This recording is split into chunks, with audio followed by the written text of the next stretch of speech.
What's up, TV gameplay? How you feeling?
Excuse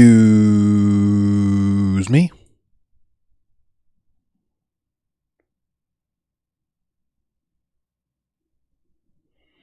What's everybody doing? How's everybody feeling? How's everybody living? Everybody good?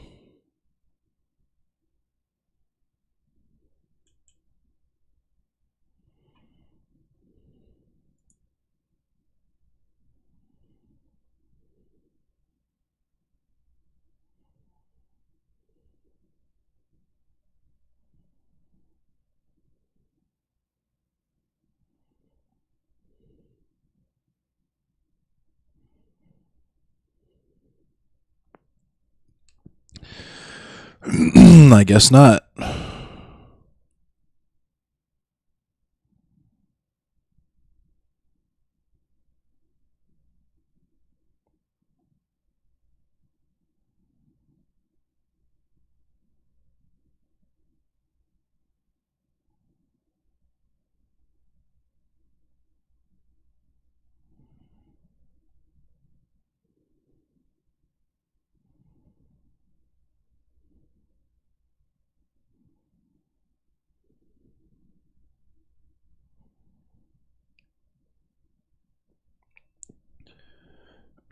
Thanks, Fade Runner.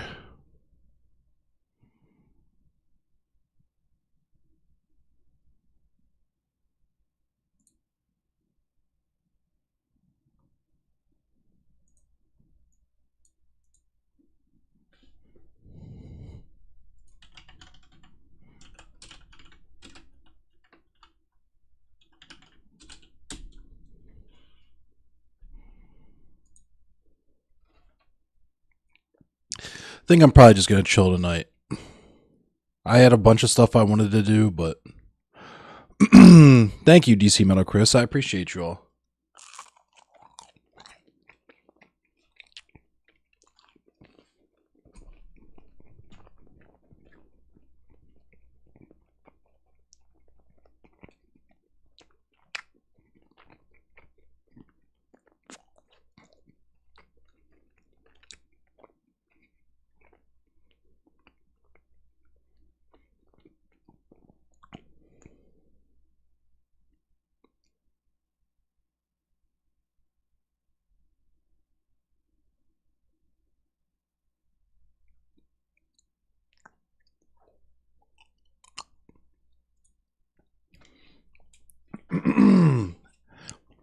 How's everybody doing?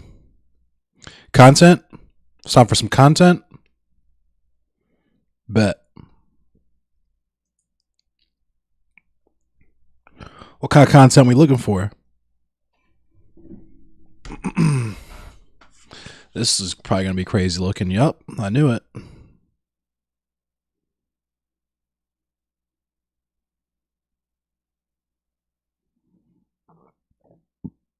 It's green.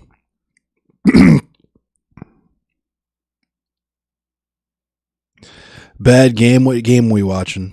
We watching the Ravens game or we watching the Washington football team game?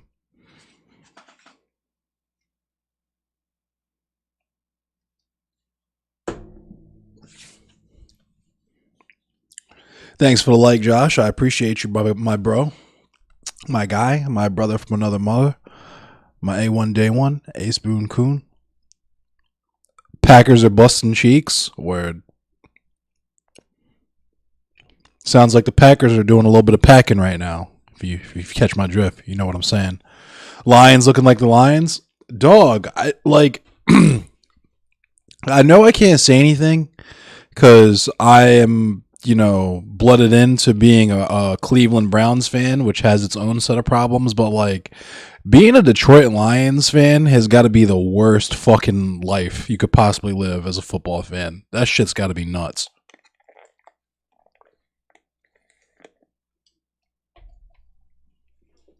Being like a Detroit Lions fan or a fucking your girl's a Lions fan, rest in peace. Being like a Lions fan, a Cleveland Browns fan, a fucking like a Cincinnati Bengals fan, a Jets fan, a Buffalo Bills fan. What other bum ass teams are in the NFL that will literally never fucking like? It's different with the Washington football team, I guess, because that's like the nation's capital, and you know, but like, imagine being a fucking San Diego Chargers fan. Yeah, imagine being a fucking Carolina Panthers fan. Imagine being a fucking a Jaguars fan. Yeah.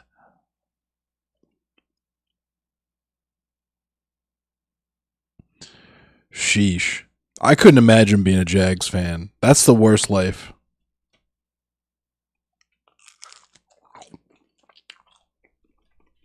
I feel so bad for fucking King Hype sometimes. The Panthers were a playoff team with Cam. I remember those days. Imagine being a Bucks fan. Dog, that's got to be the most fucking whirlwind. You motherfuckers haven't had good shit happen to you since fucking Warren Sapp was on your team. Now suddenly you have the fucking greatest of all time on your team. That shit's crazy.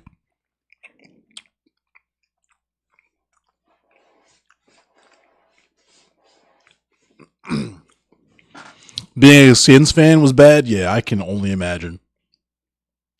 Had that racist ass name and your team fucking sucked on top of it.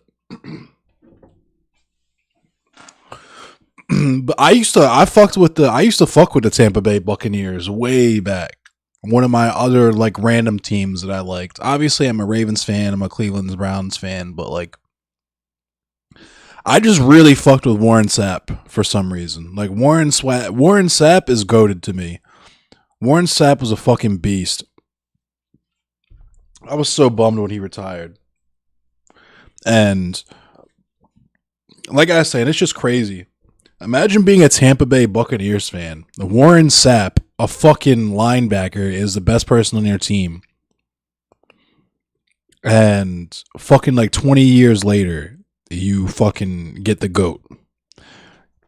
your QB is officially goated.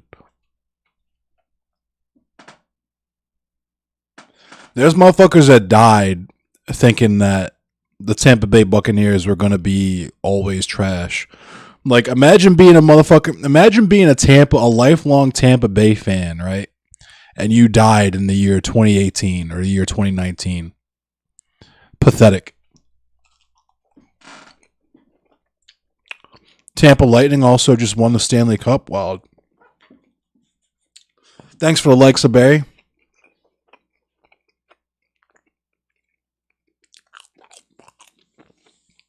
Bucks won like '07 with Brad Johnson. That's got me curious. I'm about to look that up.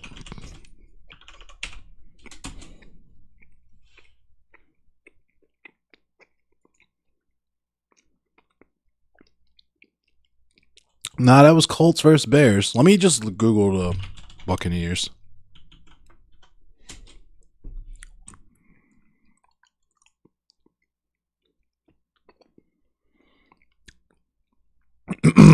I just remember. Yeah, that's the era I remember. The Tony Dungy era. My fucking Tony Dungy.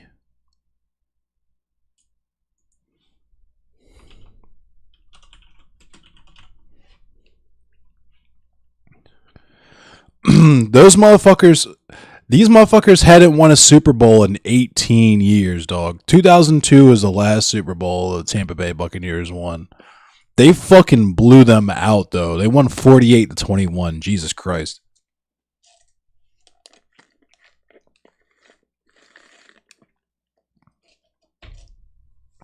The Pirate Bowl.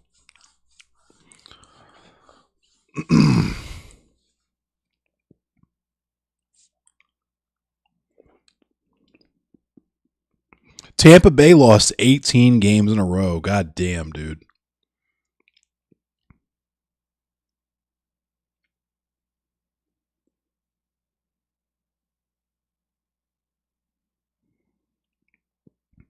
WFT hasn't been to an NFC championship game since like 92. Yeah, that's crazy. I'm about to look that up too because I'm kind of curious about that now.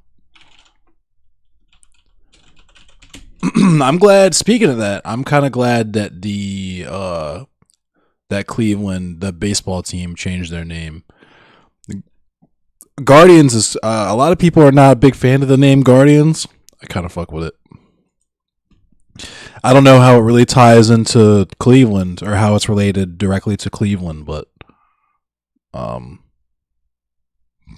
it's still pretty chill.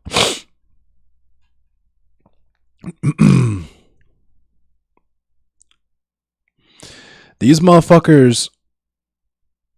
The Washington football team's last fucking. Hold on.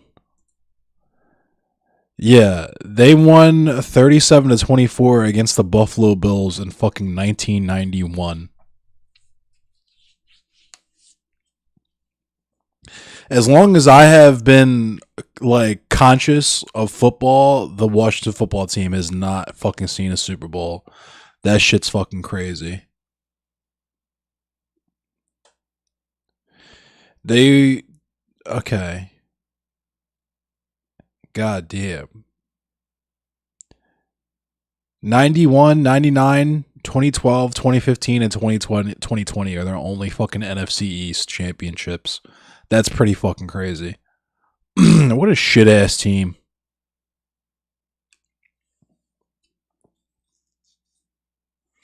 They haven't made the championship game to get there since 91. Yeah. That's fucking nuts.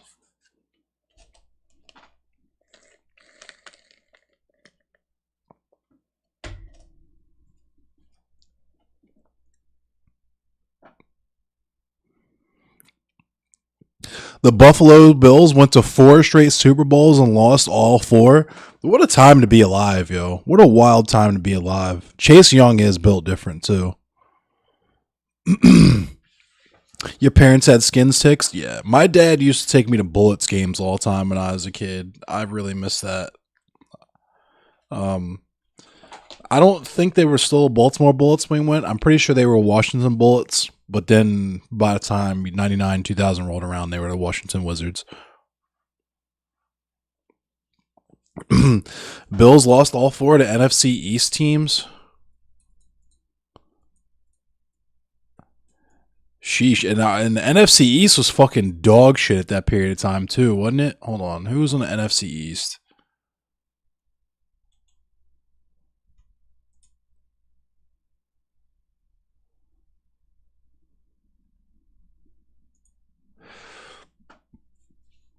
Washington, Philly, Dallas, and the Giants. Yeah, what a fucking garbage ass division. Except for the Cowboys. The Cowboys, I remember the Cowboys kind of being all right, and I think the Giants were all right. I remember the Giants winning the Super Bowl at some point. But the Eagles have always been fucking dookie. Washington's been dookie for a fucking brick. That shit's crazy.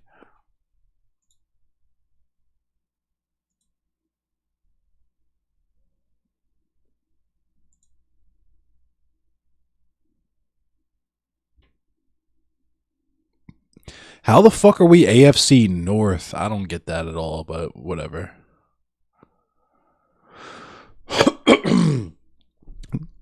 The Buffalo Bills are AFC East. The fucking New England Patriots are AFC East. The fucking New York Jets are AFC East. But the Baltimore Ravens and the fucking Cleveland Browns are AFC North. Ridiculous. Last year NFC East was so horrible. Yeah, I see. And the crazy thing is I wasn't even paying attention. I was like, it's COVID time. This isn't a real football season, so I'm not going to pay attention to it. And yeah, the rest is history. You're right. The Eagles did have Randall Cunningham. They had Donovan McNabb too. I forgot they had Donovan McNabb for a minute, and they had To. They had To. I'm bugging. The Eagles were low key kind of cracked for a minute. Imagine making the playoffs with a negative record. Jesus Christ, dude. Same question with Dallas is NFC East. What the fuck? Yeah, that makes no fucking sense. when was To on Dallas? I don't remember him being on Dallas. I only remember him being on Philly for some reason, and I remember him fucking up. What did To do? Like, why did To? Hold on, I'm about to look this up because I can't remember what Terrell Owens did that like fucked his career up.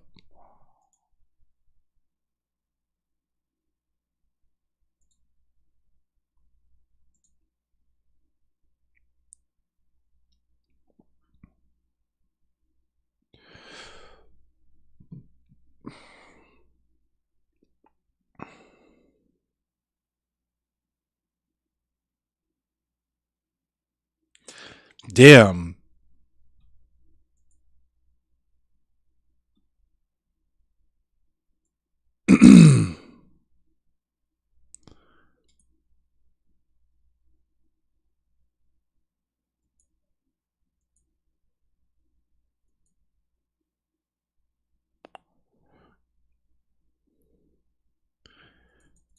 He's only 47. Wild.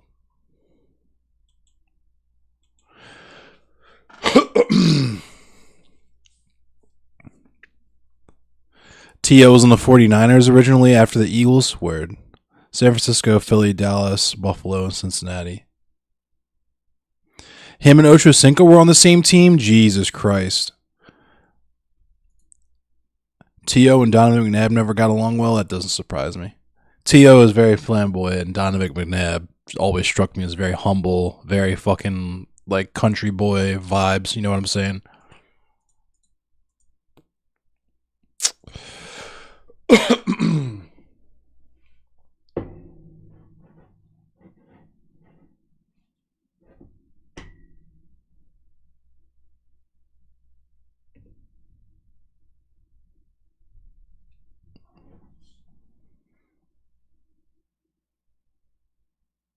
They had a reality show. Wow, that's wild. I couldn't even imagine. Fucking Ocho Cinco, man. I was sized when he was on Cincinnati just because like Cincinnati was one of my teams originally too. I don't really give a fuck about Cincinnati anymore, but I was sized about that, and he fucked it up. He's out here headbutting bitches and shit. Come on, bro. Can't be doing all that. Signing multi-million-dollar contracts just to fuck it up. Crazy. On one person.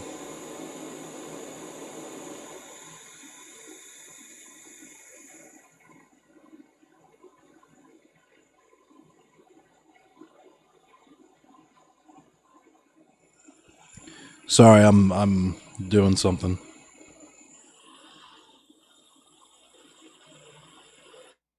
that requires effort.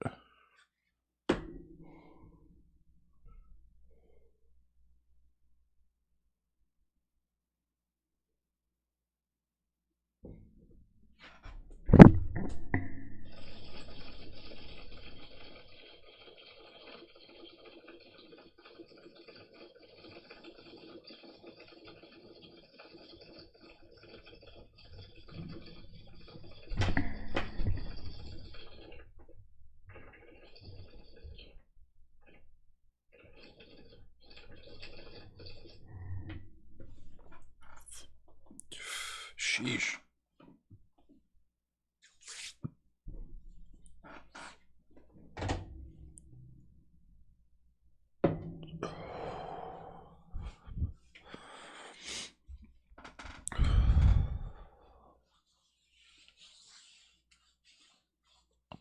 You were at the game when they tried to block Ray? That was crazy.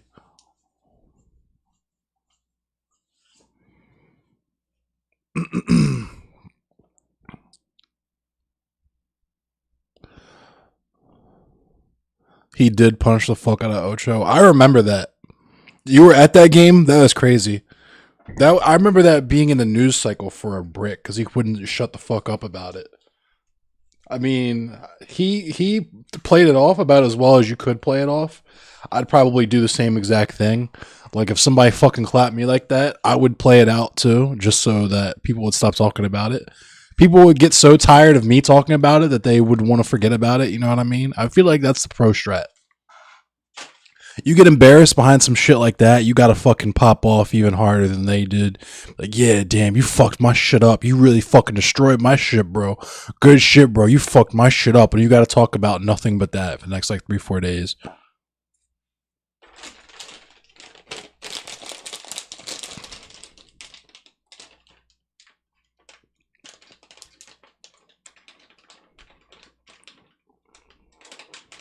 The new Hammerjacks near Raven Stadium. That sounds pretty cool. I would play that Fade, but I don't know. I don't want to get my shit playing.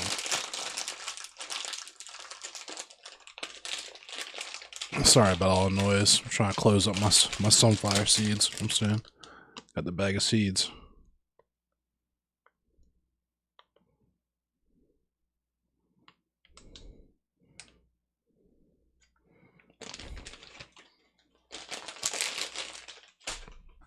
Yeah.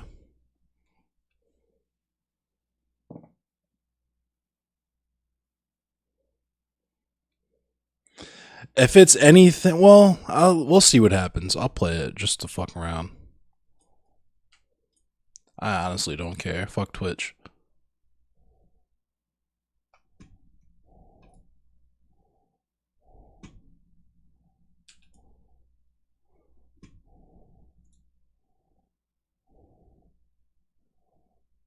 Get clapped. Look at that.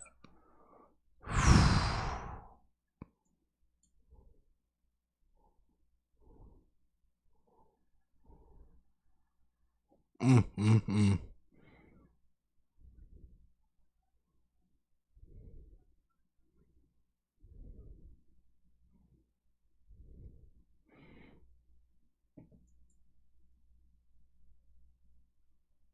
Mm. Just dropped him. Didn't even like look at that. Like, hold up. He just like put him like he dropped him. Like he Jack's command grabbed him. Like, look at that. He didn't go flying or anything like that. He was just like, it's time for you to be on the ground now. I just like put him on the ground, dude. Like, what the fuck?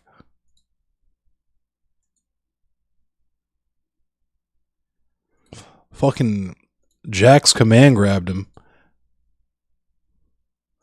Gave him the down back forward one for no reason. This is a football game, and you're out here playing Mortal Kombat, sir. Why are you doing this?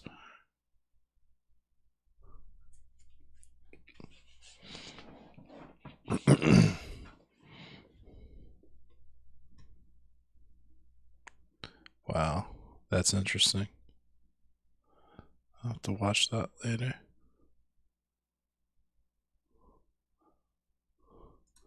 I'll put it on my watch later.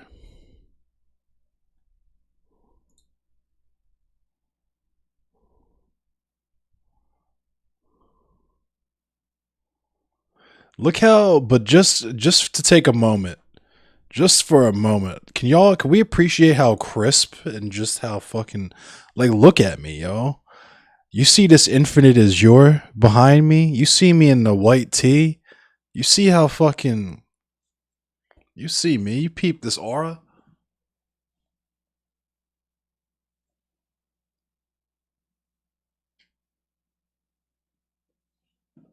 Clean, heavenly, godly, Malamu. divine radiance.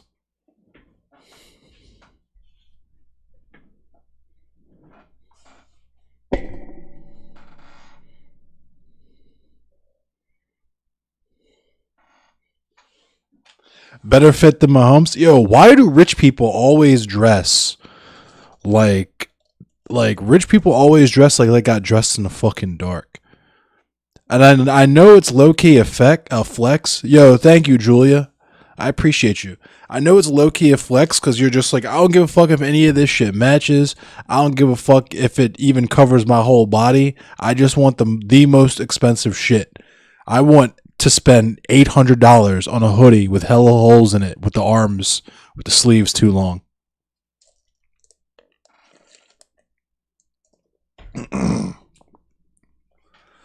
I'm majestic. Yo, what up, Kumo? How you feeling? Cam Newton, yes, Cam Newton is the best example. Jackie Chan is another example, but Jackie Chan is a whole nother level of like non-dressing because not only is he rich, but also you can't whip his ass. So it's like, what are you really going to do at the end of the day?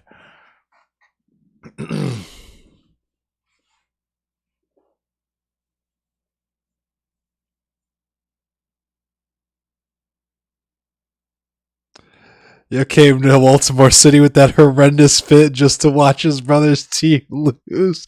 He was mad as shit. I bet he was mad as shit. Yo, I can only fucking imagine the heat that the fucking. He probably.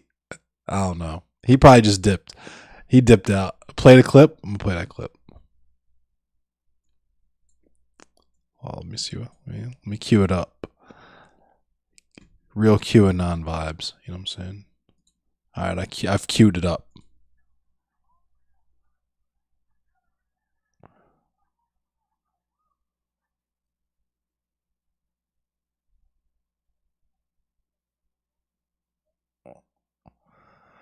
Oh, he's mad as shit. Swag.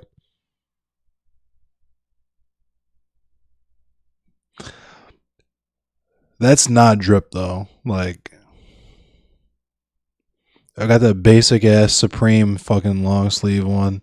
That chain is kind of icy, but he's got them young ass pants on. You know what I'm saying? Like them young ass jeans. The chain is icy though. I won't front. Like the chain is icy. He flexed with that, but look at that goofball ass fucking Supreme tee with the fucking with the cap just says family on it. Damn, bro. Damn. Anti drip. That's straight sand. This motherfucker's out here sandy, not dripping at all. It's sandy, ashy.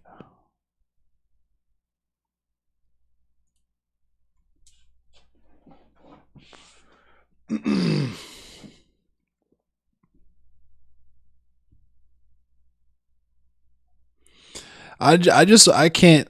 That's probably when I'm satisfied, when I have everything that I feel like I need to produce what I want to produce in life. When I've got my printers and my fucking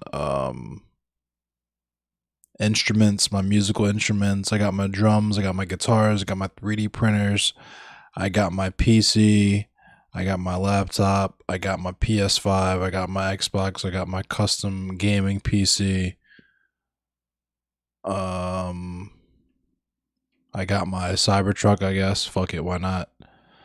Just get a chain. Oh, and a house, of course. But I feel like that's kind of a given. Oh, it's Big Richie. He's obviously a YouTube influencer. Dog, I've literally. So here's the thing, like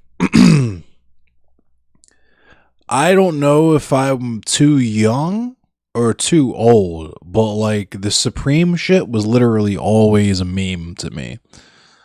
Literally always a meme to me. Like I'm one of those people that just like does not understand fashion like in general. So all that shit is a finesse to me anyway. Like this t-shirt on my back cost me probably like $2, I bet. It's a cotton T-shirt. I'm saying people out here that would want to go to fucking like Neiman Marcus and shit and buy like Neiman Marcus white tees, like crispy white polo tees and shit for fucking like $50 a pack. Okay, do you? If that's you're flexing, you're out here, you're killing the game, you're different. You know what I'm saying? You're out here blowing shit up, and I'm just a broke boy, I guess. But like I that feels like a finesse to me. But the finesse with Supreme was always so much more overt. Like when they put out like the Supreme brick and shit, I'm just like, dog, like this is how do you not? I don't know. It's weird.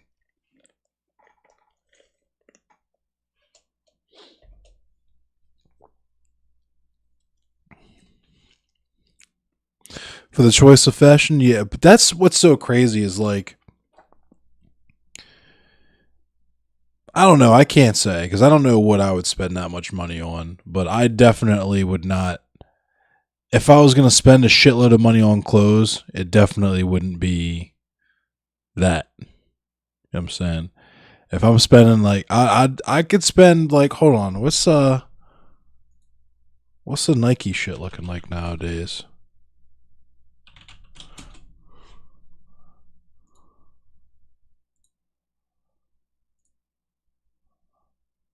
As shitty ethically as Nike is, I've always just seen Nike as like you know what I'm saying? I don't know. They're fucking. Let's see what's up with the track jackets. The track jackets are pretty flash. Shows up pretty hard. The puffy jackets were always cool. The rain jackets are pretty hard too, though.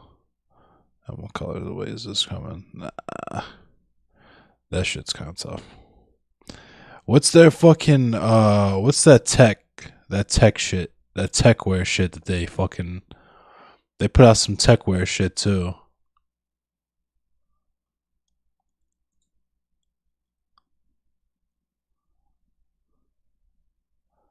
It's like there we go. Yeah, the Nike Lab shit. This shit's hard. Oh, there we go. Damn.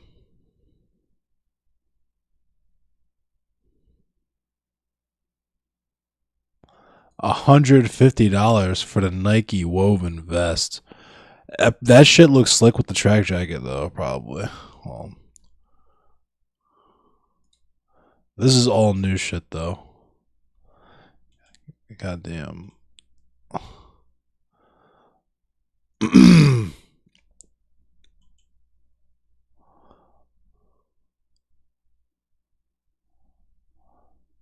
Where's can I just look at only Nike? There we go. Nike Lab.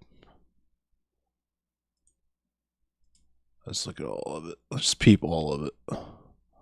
Look at these models. This jacket's fire. Look at that. Oh, and black. Damn, that shit's fire. How much is this? $450 for the jacket. See, this is the shit that I would spend money on if I had like crazy like Boku dollars. Cause it's Nike, so you know that shit's probably a fucking nice ass jacket. And it's like that's drip, you know what I mean?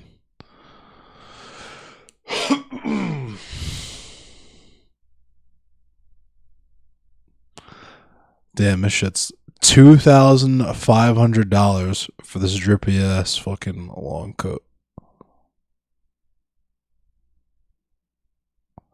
It's like me in high school or middle school. Probably high school. That shit is a pretty nice jacket. 5 stacks for the jacket though. Or it's like, nah, 3 stacks. It's a large. Only a few left. Order soon. Panic buy it.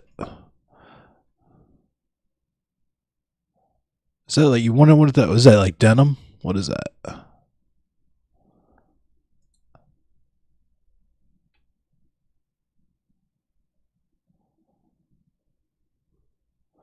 Oh, It's 2 layers. Okay. So that's the outer layer, and then that's the inside layer. But that shit's probably warm as fuck. $110 for a Tech Fleece pullover hoodie. Yup. You go to Walmart and get that bitch for like $20 right now, but the Nike joint is the Nike, so it's $110. There was a different jacket that I thought was tough as fuck. Is it this one? This parka is tough though. Peebus parka. The reversible.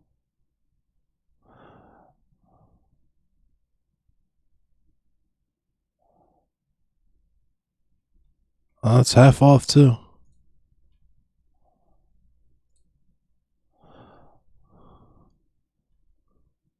Damn, should I cop this parka? That's a nice ass Nike fucking. Oh, I don't have my size. I thought about it. Half off.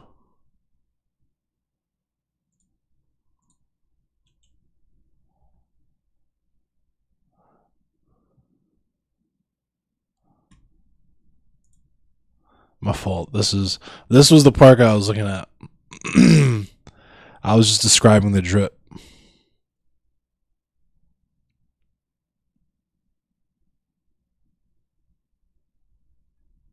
It's reversible. The white. That shit's kind of tough. The Nike Air. That shit's kind of fire. Shit's drippy. Those fucking fleece pants look comfortable as fuck. $300 though. Their tech wear as fuck though. Look at that with the little built-in belt and shit. Damn, that sweatsuit looks fucking hard.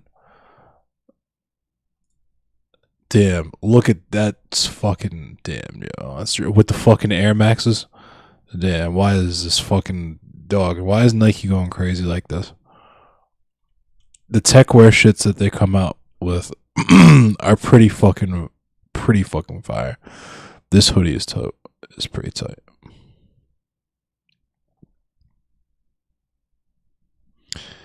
It's a fucking $275 tech wear hoodie. The Nike and Chitose Abe fucking collaboration. The Undercover Basketball Association. That shit's a fucking hard ass long sleeve. That's kind of tough.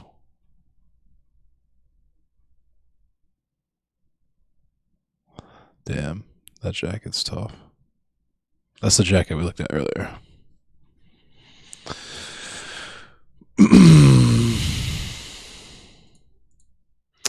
But yeah.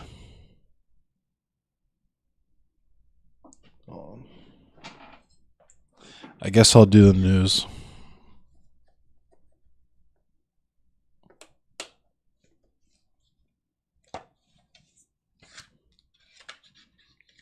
You guys want to hear me talk about some stuff?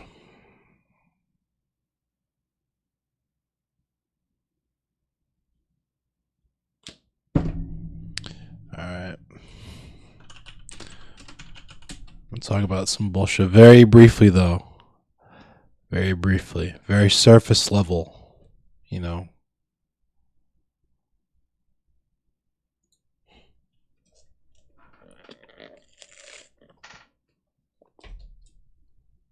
Other than drip.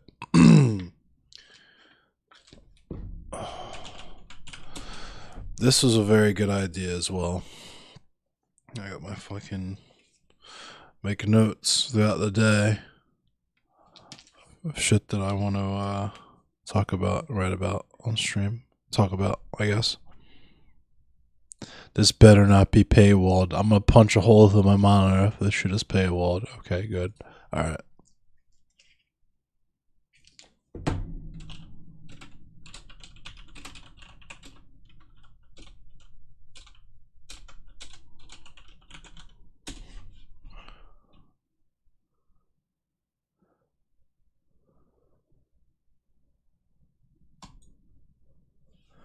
That's from last week. I got some stuff from last week too.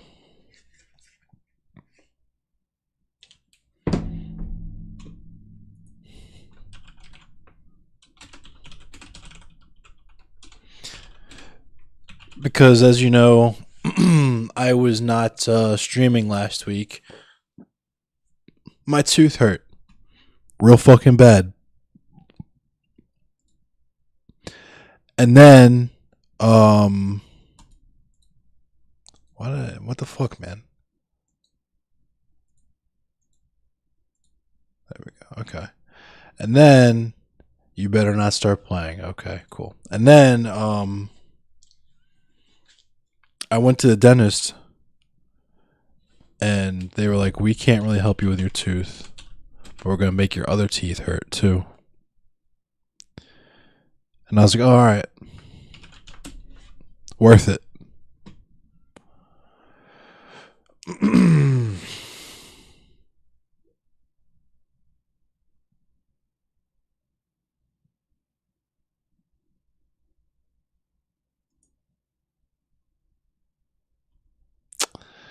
See though, okay, hang on.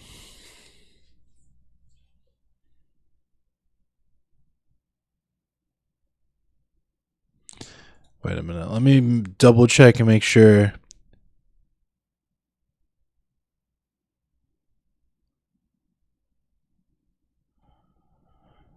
Have you guys? Do you guys know Candace? You guys know Candace, right?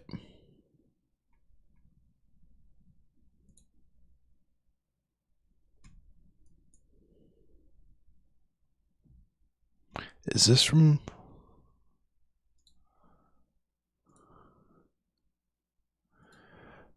Ooh.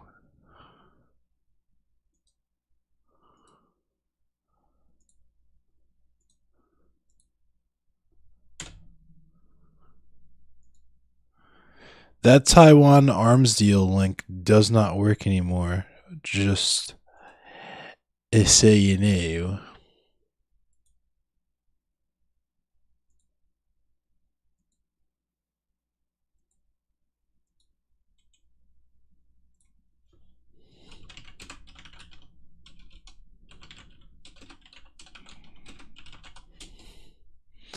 They might have taken it down. I should have looked at it.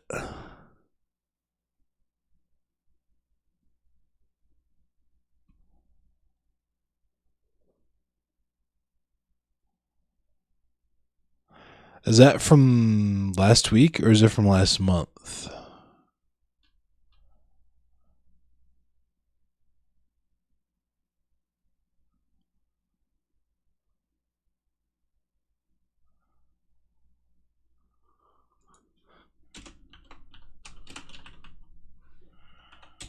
Oh, let's see if. Damn, nah, yeah, that's from last year.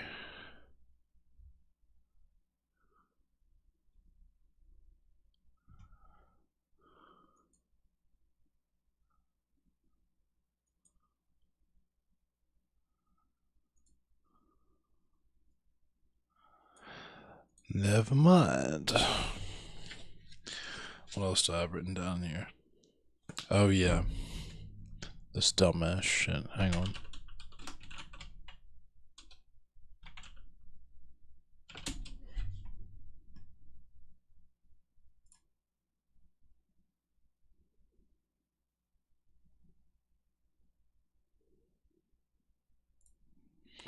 Give a fuck about how you feel about my ad blocker. All right, you guys ready for some news time? Yeah, Candace. Yeah, Candace dick. Candace dick. Fit on your lips. Candace. All right, you guys ready for some news? It's news time. You want some news? You ready to get newsed up?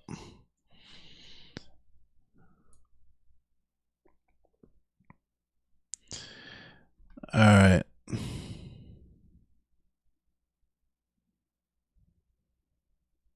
Three people immediately left after the Candace joke. That shit's mad funny. All right, so it's news time.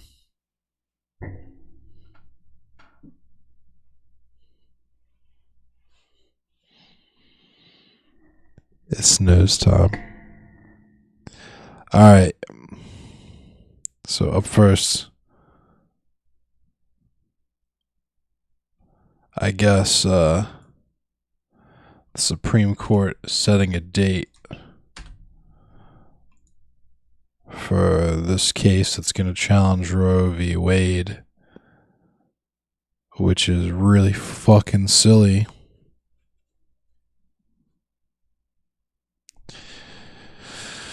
The Supreme Court will hear arguments December 1st in a case from Mississippi that tests whether all state laws that ban pre-viability abortions are unconstitutional.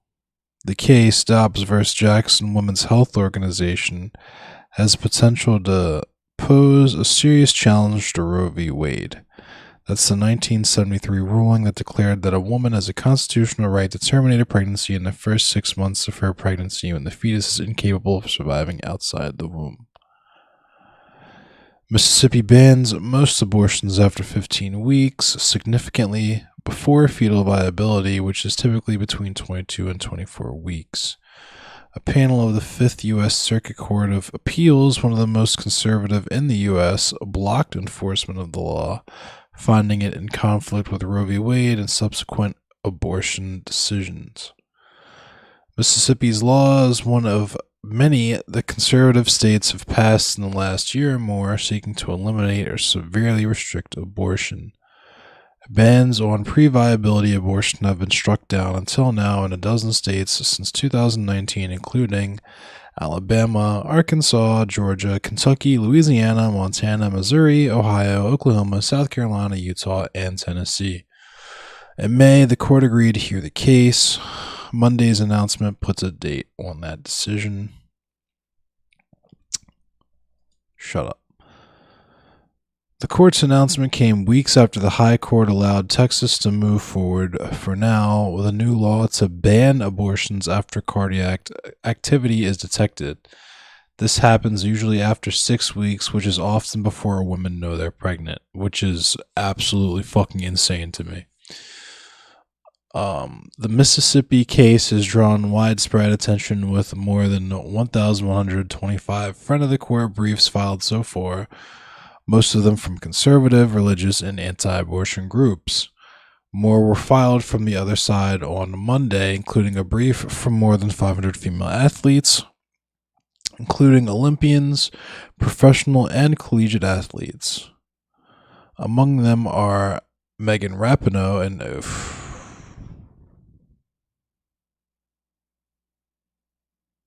oh wait, this is from the other side. Okay. Megan Rapinoe, an Olympic gold medalist and two-time Soccer World Cup champion team member Ashley Johnson, another gold medal winner and the first black woman on the U.S. Olympic water polo team, Diane Taurasi, the WNBA's all-time leading scorer, a five-time Olympic gold medalist, and Chrissy Perham, a two-time gold medalist and captain of the 1992 Olympic swim team.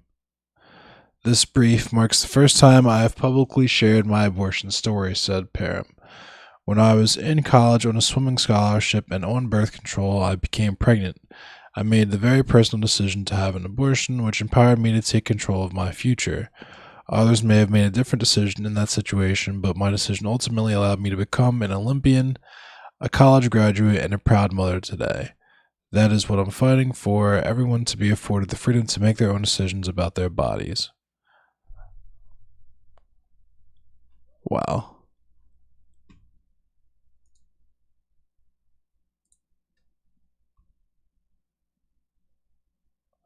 So yeah, abortions should totally be legal and safe, because people are going to get abortions.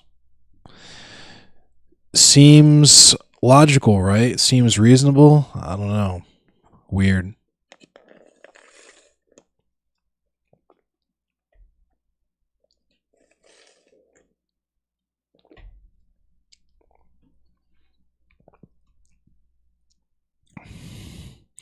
Yes, yeah, should be pretty straightforward. Supreme Court is going to overrule Roe v. Wade soon? Do you think so? Thank you, Key.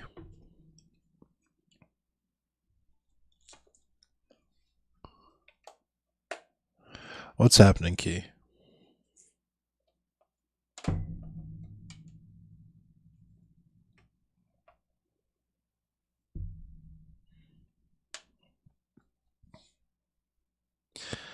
I don't know if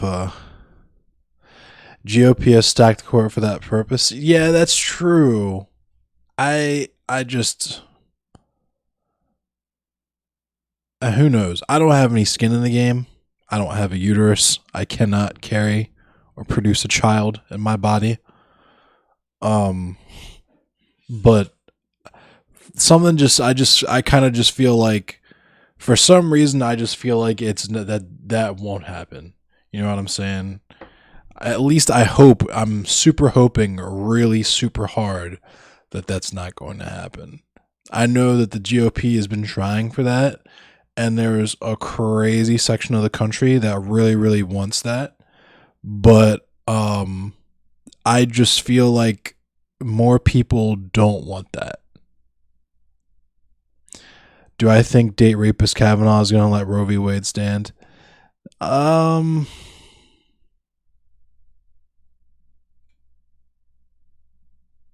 nah, I don't got him.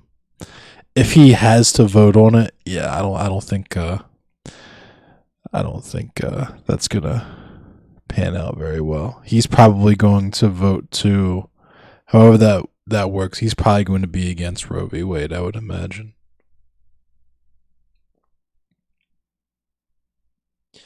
I don't like. It's another one of those things where like, and here this is going to be my segue, but it's like I don't get the purpose of the rhetoric. Like the end goal is not something positive for anyone, because clearly these people don't give a fuck about the kids after they're already born. Like people that go through like these are people that want to defund public systems, right? They want to make uh everything privatized, right? They're like, well, if public school sucks, just send your kids to private school, right? If your job sucks, just get a better job. Just move, bro. If all the jobs suck, just move. Just move. Just get a better job and just make enough money to send your kids to private school. Just pull yourself up by your bootstraps.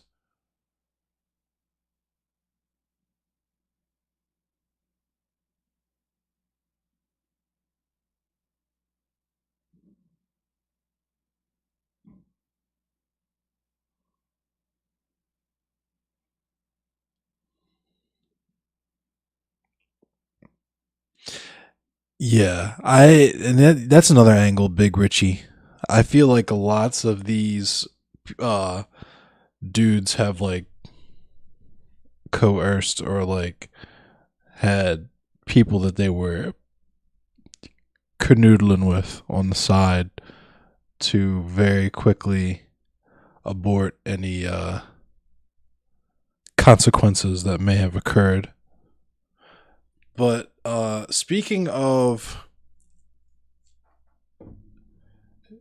the GOP engaging in rhetoric that is extremely fucking confusing to me and that it has absolutely no beneficiaries whatsoever.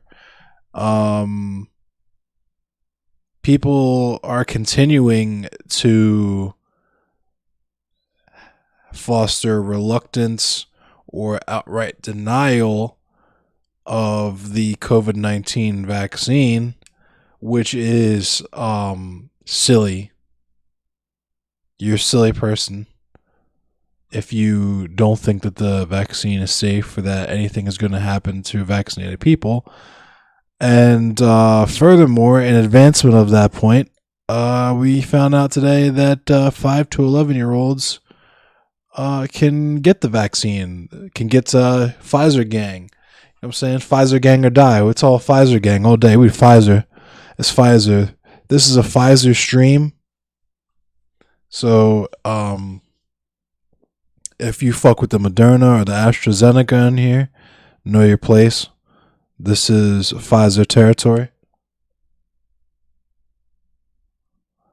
Pfizer till I die, sir. That's Pfizer gang. Pfizer poppy. It doesn't affect GOP politicians personally either way. Yeah, that's true. Anyway, let's watch this Let's watch this shit. Let's see what's up with this. Big CNN vibes. You better fucking play. You better not lag.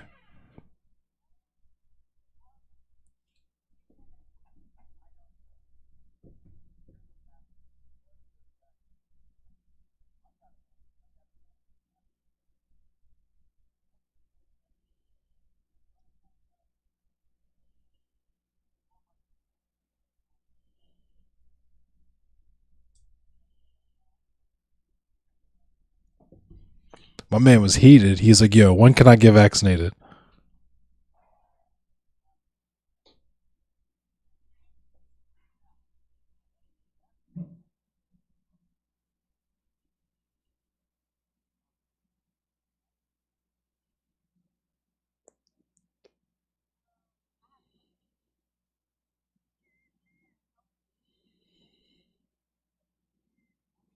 No sound.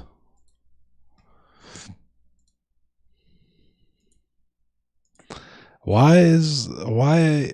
Okay.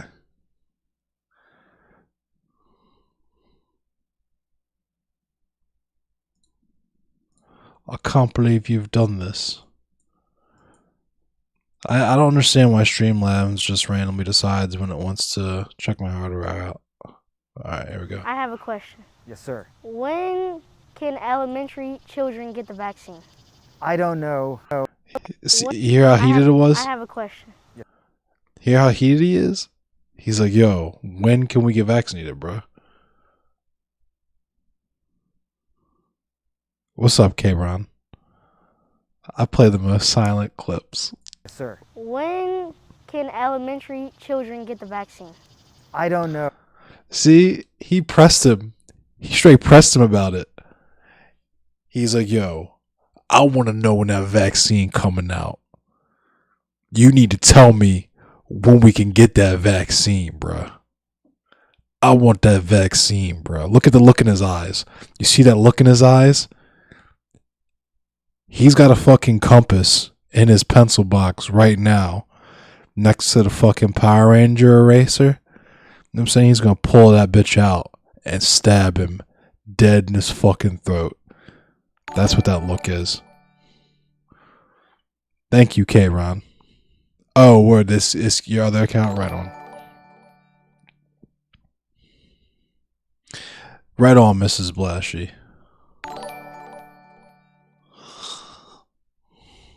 Alright, let's For watch sure. that. Here's what's happening. You know that there's a vaccine for adults. I got a vaccine. I got it back last year. But they have to do more testing. And they want to find out, primarily for kids, how much to give. What's the right amount of vaccine to give?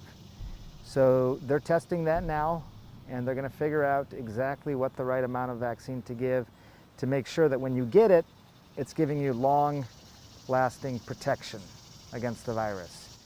Now, if I had to guess, I would say probably before the end of the year, you'll be able to get a vaccine. Do you want to get it when it comes out? Maybe. Do you have any What's up, concerns maybe? about it? Well, I have one concern. Is it really going to help us be protected? It's going to do a couple things. One is, even though it's not common at all for kids to get sick, you can still get sick. But the other thing about this is, like, let's say you had it, you didn't get sick, you could spread it still to people.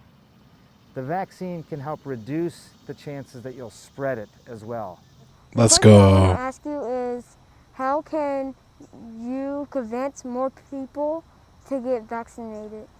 This is a really good question. There's a lot of people who have been vaccinated, but about a quarter of people who can get vaccinated still aren't getting vaccinated. I think you just got to remind them of why they're getting vaccinated. You've all received vaccines earlier in your life. It's pretty common. It's to basically teach your body how to fight the infection if the body ever sees the virus in the future. It's that simple. You don't want to. Why are the kids asking better questions than the adults? Because they haven't had bullshit. To prevent that sort of illness. The kids are asking better questions than the adults because they haven't had their brains pumped full of bullshit yet. And hopefully they haven't been abused in a lot of the same ways that a lot of adults have. So where they just fucking cling to things that they might not even really believe at the end of the day. Yeah, children don't watch Tucker Carlson. Children find Tucker Carlson very boring. Children think Tucker Carlson sucks. God bless the Zoomers. They know what's up. They know what's going on.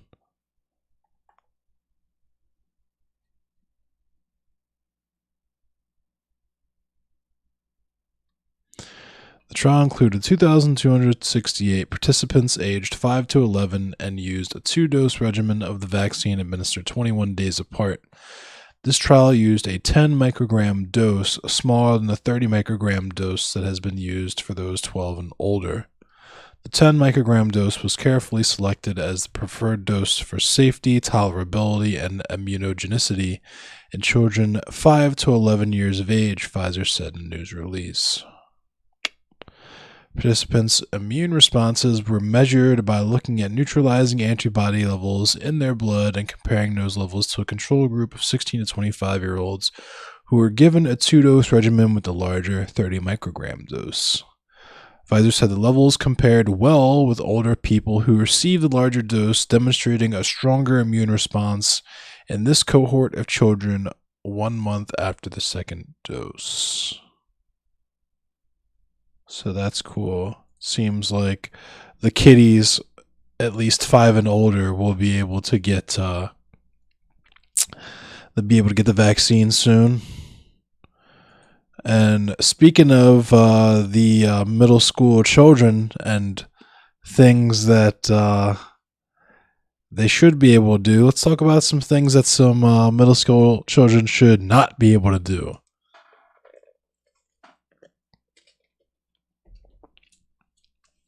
Segue. My segue game is so on point, but here we go anyway.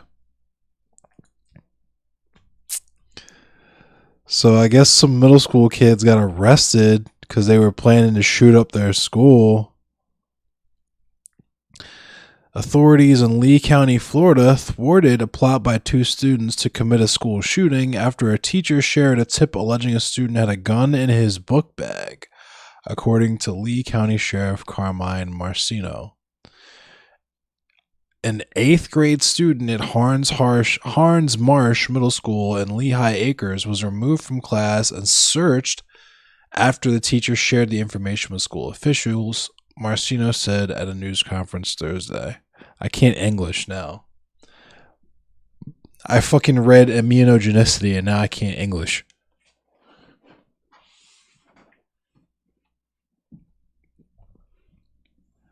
During the search, officials did not find any weapons, but did find a map of the school marked with the locations of each of the school's interior cameras, said the sheriff.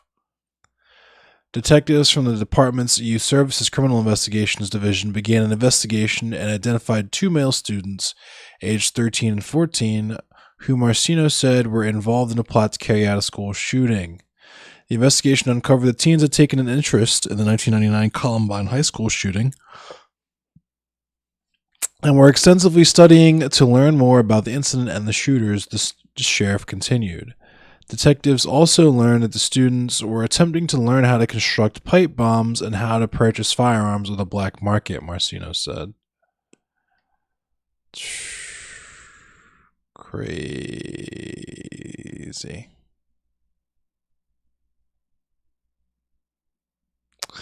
I guess they're sending the kids off to mental health facility for evaluation.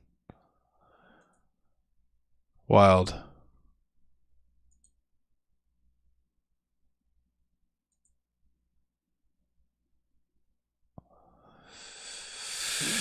White kids, man.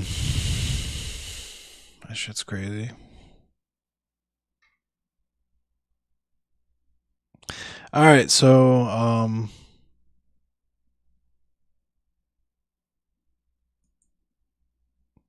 yeah, that terrorism shit. Yo, America is such a fucking wild country. I swear to God, this is the wildest country on planet Earth. I feel like being born here, I hit the lottery. I hit the fucking jackpot that I am a United States like citizen, like natural born citizen. But at the same time, the shit that happens here is beyond description, honestly. Truly. But that said, let's watch another little clip here. Looks interesting.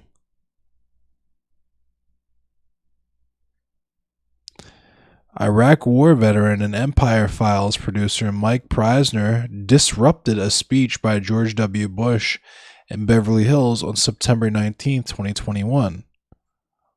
Wild. Let's check this out.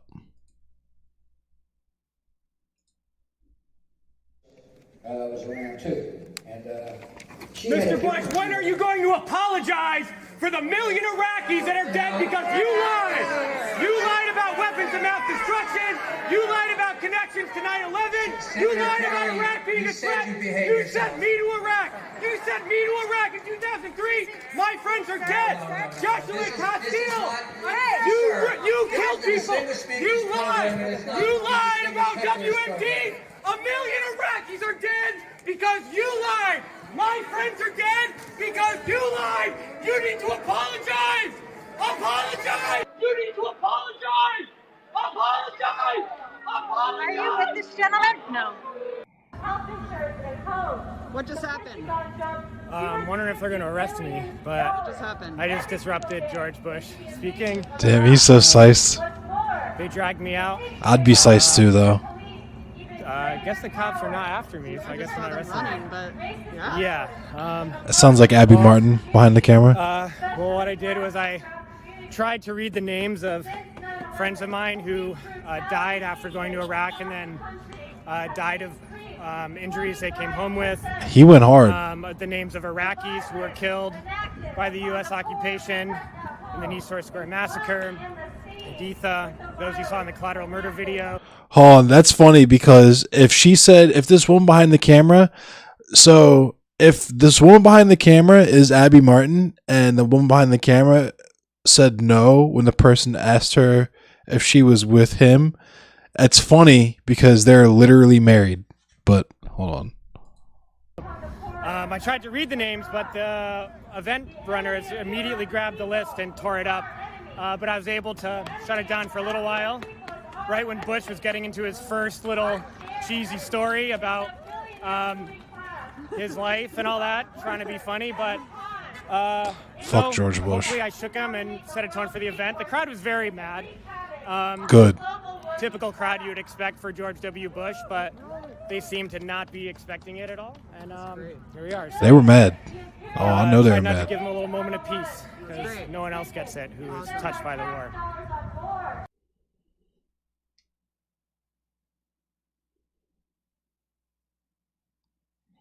Damn. They went hard. They handled that like they were supposed to handle it. He's an incredible activist. Yeah, it seems like it. I watched I feel like a lot of us in here follow Hassan. I would be bullshitting, like, lying my ass off if I said that I didn't watch I consume a lot of Hassan's content, whether in stream form or clip form on YouTube.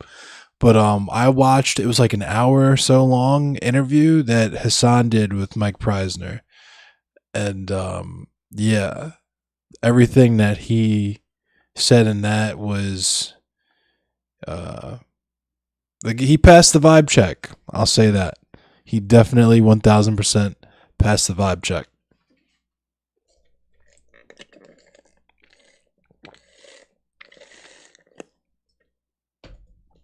He got a great vibe check. He didn't just pass the vibe check. He actually got a great vibe check. But I keep looking at myself in slobs, and I'm just like, look at my white tee with the infinite azure behind me. You know what I'm saying? Just, how swaggy, how majestic I am. Just,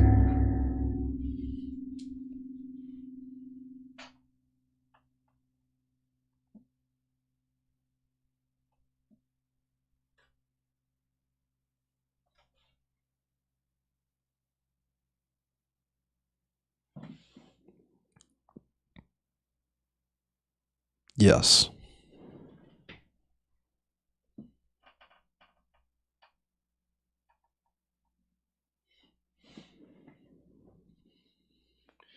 The Infinite Azure. This is a Tekken stage. I don't know if anyone's caught on, if anyone's noticed it yet.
What up, numbers?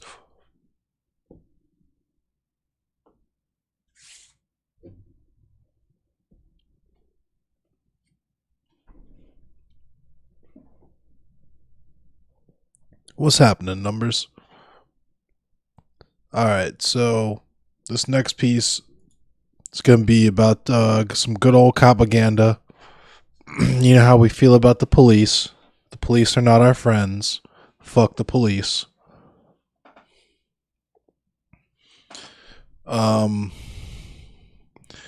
Philadelphia cops attack and beat a woman and steal her 2-year-old child and post a photo of themselves, quote unquote, protecting the child.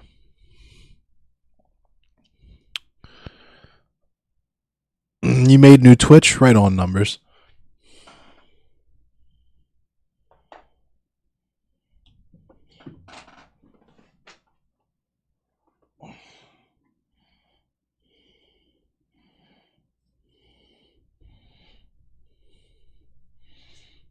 John.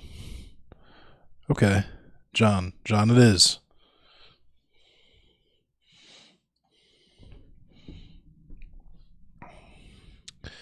The nation's largest police union, the Fraternal Order of Police, posted an image to social media Thursday of a white Philadelphia police officer comforting a young black child, pushing the image as further evidence of police benevolence in the face of demonstrations that have led to violence. John Saventis. Okay. Protests in the city this week have resulted in nightly clashes with police after officers shot and killed a black man, Walter Wallace Jr., whose family said he was in the midst of a mental health crisis when police arrived on the scene. Okay, so I guess this is from last year.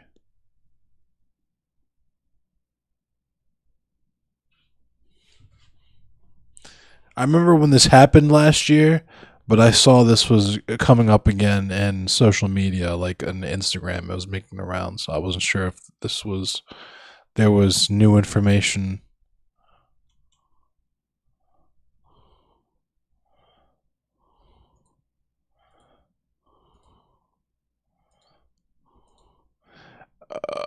Hang on.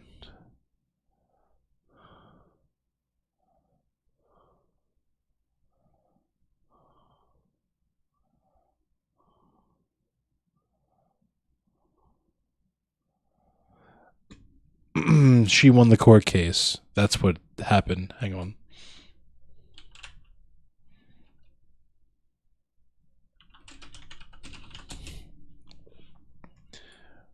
Yep.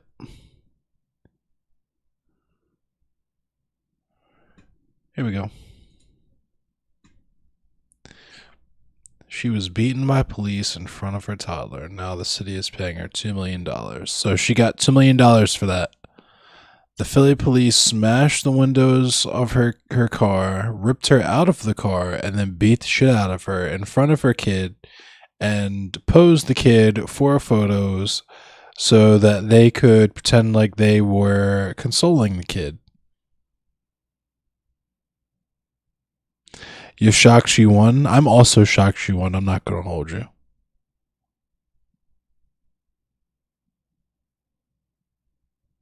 That's a nice picture of her that they used.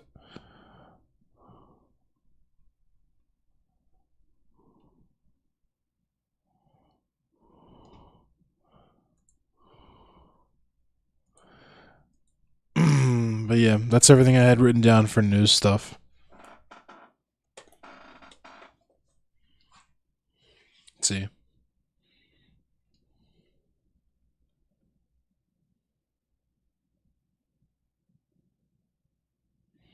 That's everything.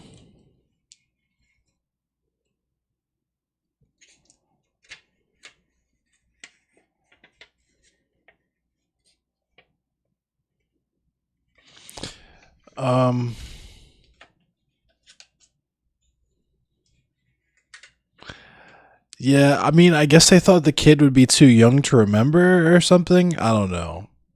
But yeah, just all around just seems like a bad play on the police's part. Thank you, John Saventus, for the follow. AKA Numbers. Mi amigo. But this is the first page of the trusty little black book. Is something I'm working on.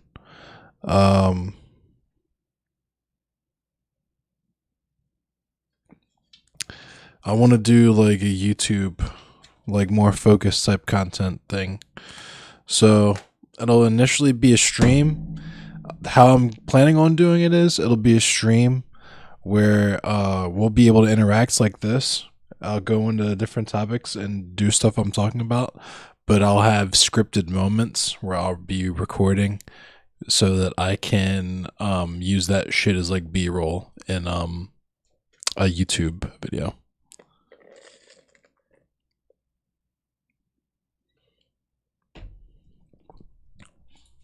A black woman killed in jail this year? It's always sus.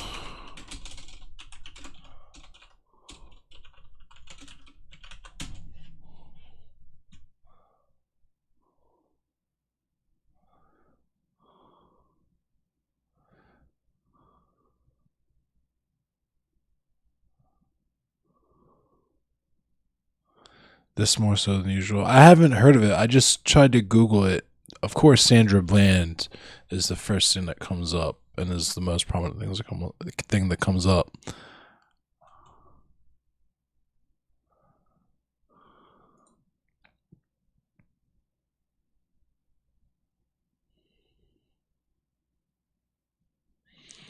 This is something else I found that looks pretty nuts.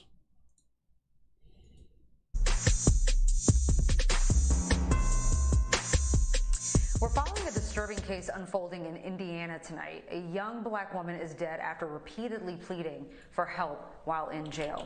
23-year-old Tanisha Chappelle was taken from the Jackson County, Indiana jail to a hospital on Friday, July 16th, where she died later that day. Ms. Chappelle's family is represented by Ben Crump, Sam Aguirre, and Lanita Baker, the same group of attorneys who represented Breonna Taylor's family. Lanita Baker joins us tonight to talk about the latest in this case. Great to have you back on, Lanita. Thank you for having me. Let's start with a statement issued a few days ago by one of your co-counsels, Ben Crump.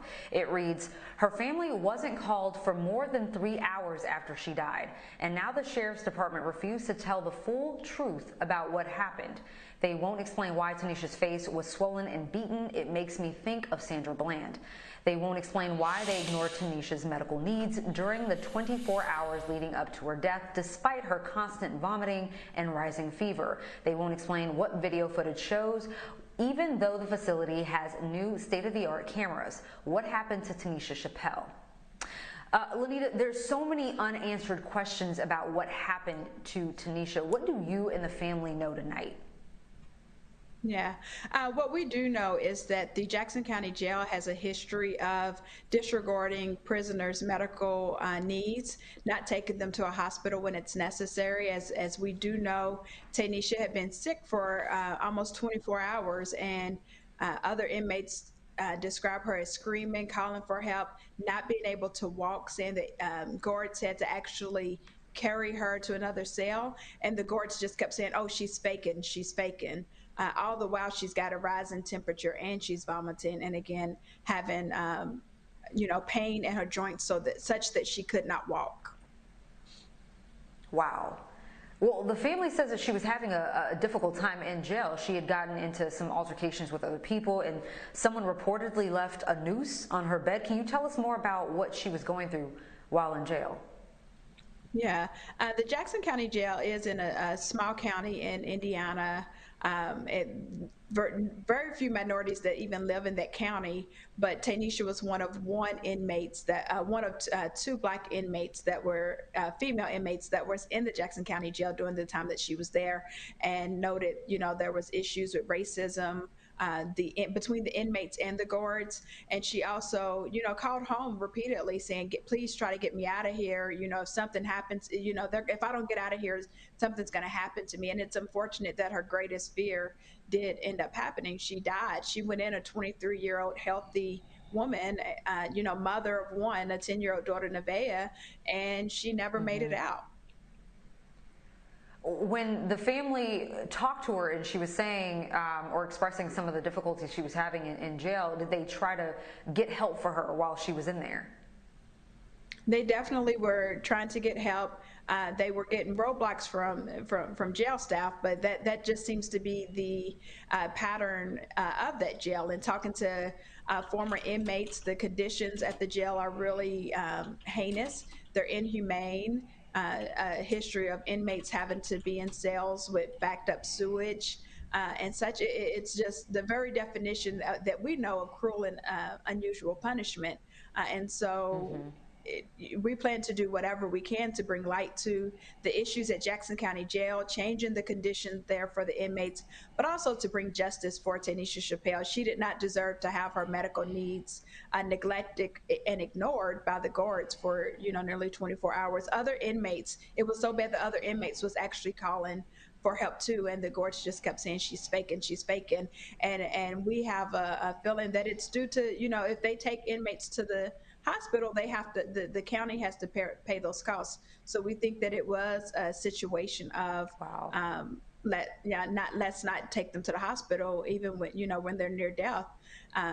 This jail reports having no cases of COVID, but although it sits in the county of the highest COVID rates in Indiana, so that they're neglecting medical needs of the inmates. Now, Tanisha, Lanita, two people die in U.S. jails every day. What was it about this case that made you decide to get involved? I think just meeting with her family, the hearing about the conditions of the jail, hearing about the calls that Tanisha made to her family, even before she had gotten sick. And I always say with civil rights cases, it's just a gut instinct that you get that something's not right, and we have to intervene here to one, get justice for Tanisha and her family, especially her 10-year-old daughter, but also to make sure that no other inmates in the Jackson County Jail does this happen to. We have to, that's what we're here for, to be social engineers as civil rights attorneys. Now, Tanisha was in jail on a $4,000 bond. Now, her mother made a heartbreaking statement to a Louisville TV station saying that she felt like she had failed her daughter by not having enough money to bail her out. We know that so many jail deaths could be prevented if we didn't have a cash bail system. How did that factor in Tanisha's case? It definitely factored into Tanisha's case. Initially she had a $50,000 bail, and we know, at the time of her death, it was $4,000, and her family just could not afford to post it. They pleaded, and you have social media posts from her sister showing text messages where she reached out to so many different groups, so many different individuals to get help. But so many, like so many other pleas, especially as it relates to Black women, we know what happened to Sandra Bland.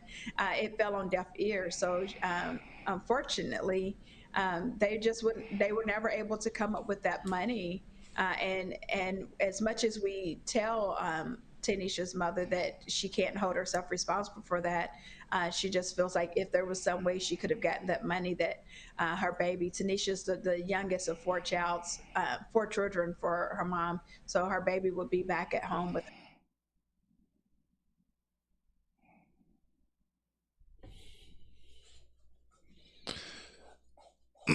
That's pretty nuts. I also realized that that's like 6.5 whole minutes of someone else's content on my YouTube.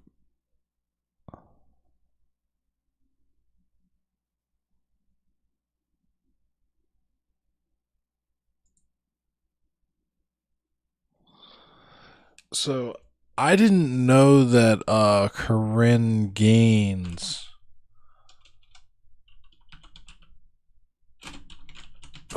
so initially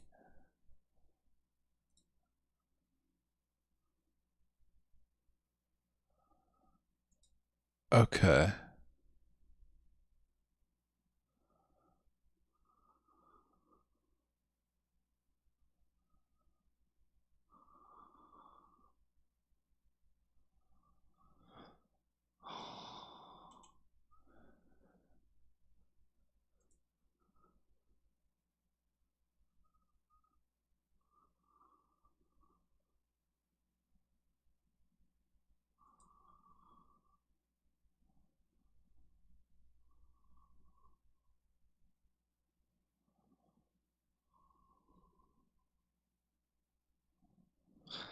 Yeah.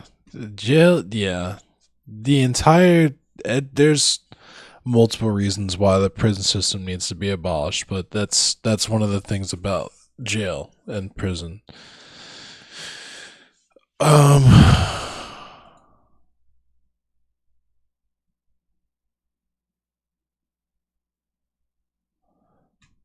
This is the most recent. So initially, for people who don't know about Corinne Gaines or who Corinne Gaines is, um, there's this insider.com thing about all the black women that have been killed by the police.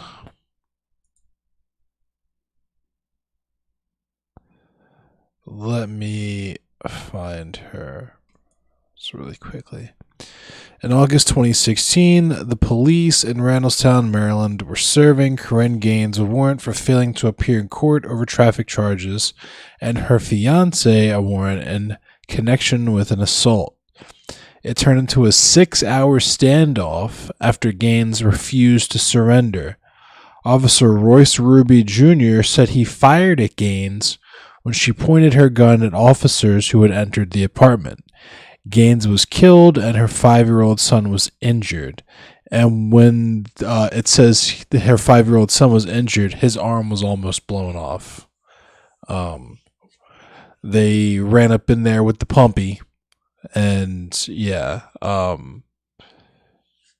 they essentially had to reattach this poor little boy's arm.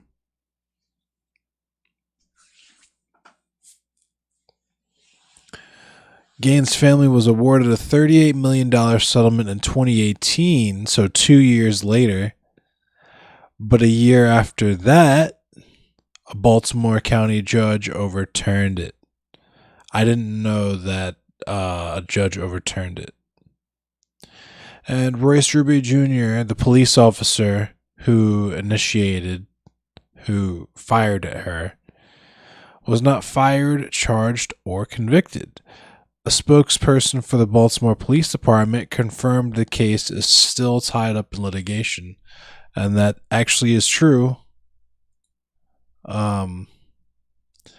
There's apparently a new settlement for Corinne Gaines' family to the tune of $3 million, which is a little different from $38 million, but hey, that's if we're putting a dollar amount to replace a whole person that you ran up and Swiss cheesed up because they didn't pay their motor vehicle tickets.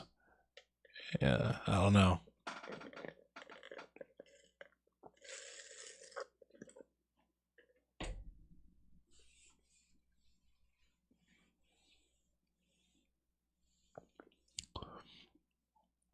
Your brother went to jail and you had to pay $100 to video call him.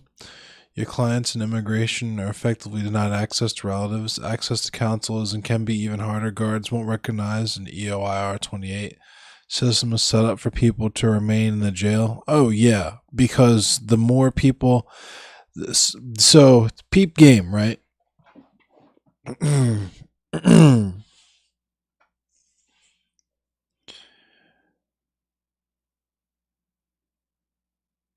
What if, right? And hear me out. What if jail was just slavery? Right? Just hypothetically. Not making any implications. But just think about it for a second. What if jail was a place where the person who owns the jail owns the people in the jail, and the state has contracts with the jail, both to take its undesirable members of its population and to acquire the cheap goods that are produced by these inmates via convict leasing, which is a thing. A lot of the stuff that you use in your daily life gets made in jail. You don't even think about it. Paper plates, stuff like that. Like it was made in the United States in jail, and a United States inmate made that. So think about that. So the more people that are in this jail is the more people that are potentially able to work and produce goods in this jail. Therefore, the jail makes more money the more people that are in the jail, the longer amount of time they spend in the jail, right? Because all that time and all those people is all just labor, is essentially free. Well, it's not free. It's pennies on the dollar. It's like 30 something. It's literally change an hour. I'm not sure if it's a full dollar amount. It might be like $1.50 something an hour. Some insane amount of money like that. It's slavery.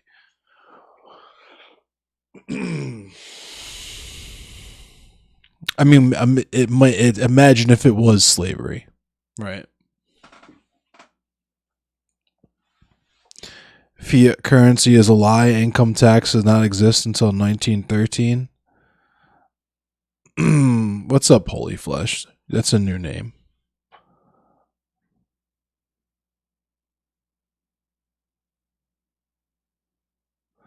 The US dollar stopped being tied to gold in 1971. Yeah, I don't know. Yeah, I mean, yeah.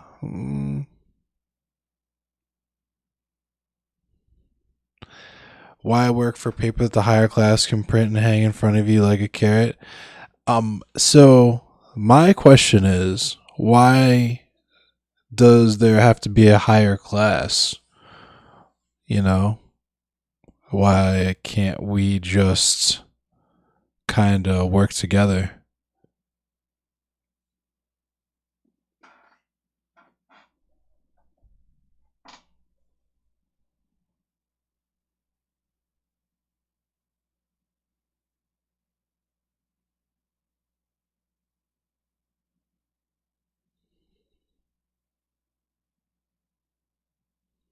Vagrancy laws? Oh yeah, absolutely.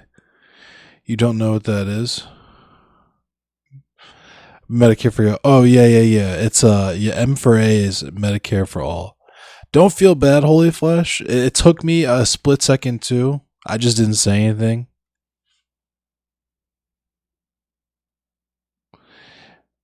You're not knowledgeable enough about healthcare to be for or against it. I'll tell you this. You want healthcare. You definitely want healthcare. Trust. Okay. Just to give you like a quick and dirty, right? You want healthcare, like seeing a doctor, emergency care, preventative care, All that stuff is stuff that you want in your life, and it falls under the umbrella of healthcare, right? Whether that's insurance, whatever, all that stuff, whatever, right? You want that. And by extension, you want other people to have that, because you should want other people to have good things and be able to live and survive. And I don't know why that, just duh. So knowing this, it should kind of be a no-brainer where you're like, in the current system, there are lots of people who don't have access to healthcare. These are people who don't have the money to see a doctor, don't have the money to see a dentist, don't have the money to see an optometrist, can't get glasses, can't get proper prescription eyewear, maybe can't get, hearing aids, all that sort of thing. And those consequences trickle down to children as well. And a lot of people don't really consider those consequences of poverty in children as well, right? A lot of the time, it's not that children are illiterate or they're slow or that they are any of that. They can't fucking see because they don't have glasses. They don't have the right glasses. And it makes reading frustrating. So they don't do it. Right?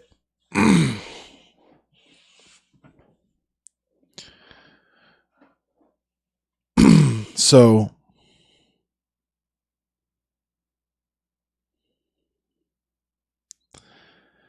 knowing this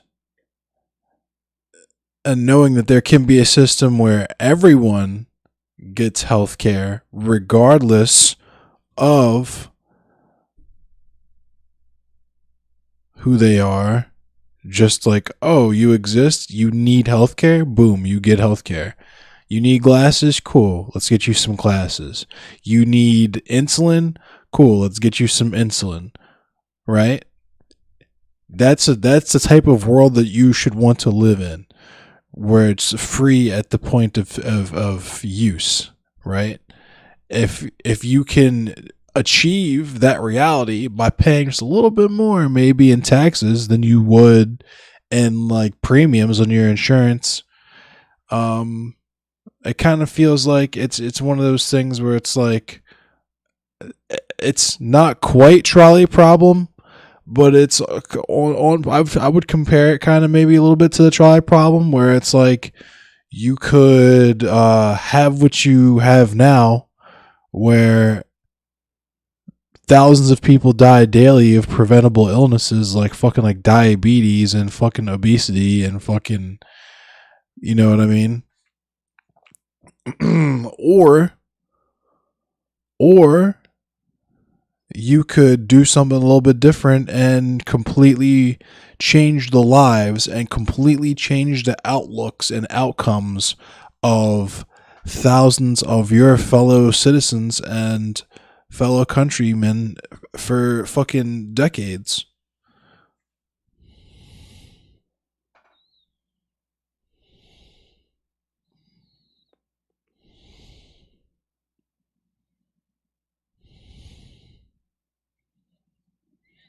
Give up control by giving taxes. You have to have taxes because you always need a state.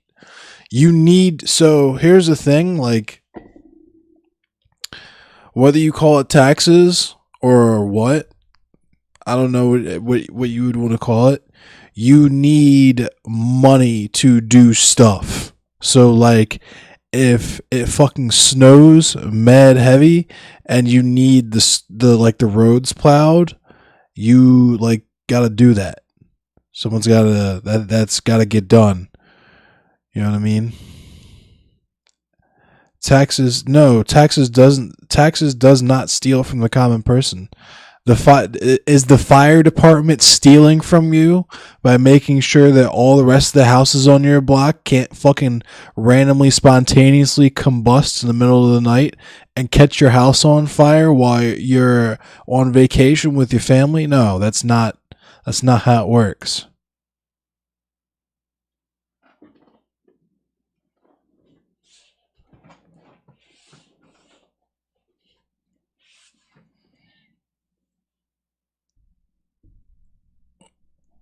So I'm gonna here's the thing, Holy Flesh. I'm assuming I want to be friendly to you because I'm in a stage where I'm trying to kind of build members of the community. And the crazy thing about libertarians is that like you're so close. You're literally like we're gonna talk for a second. I'm gonna put this thing behind me away. We're gonna talk. You're like this close. You're like a little baby. You're a little egg. You're a little bean. You're so close to being born and so close to having the moment where you realize. Okay, so okay.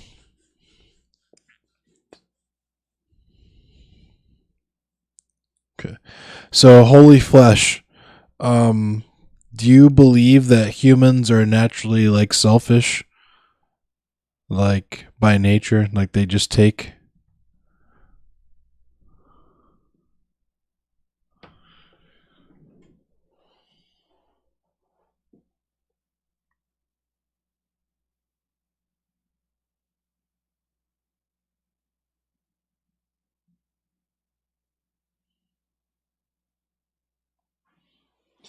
Yeah, cryptocurrency is a big LOL, but you think selfishness is a learned behavior? Okay, cool. That's a start. So like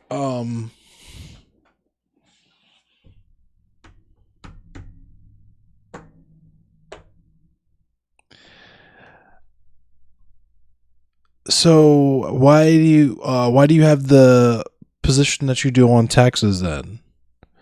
Where you feel you agree with the statement that taxation is theft? Is that something that you would agree with?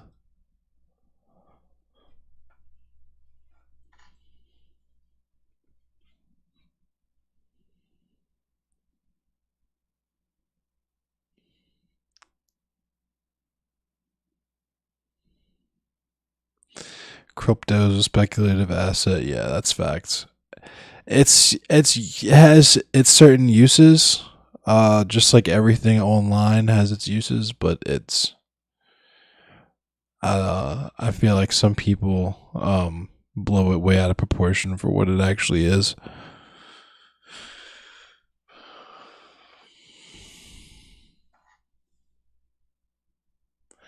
It's basically like if you could imagine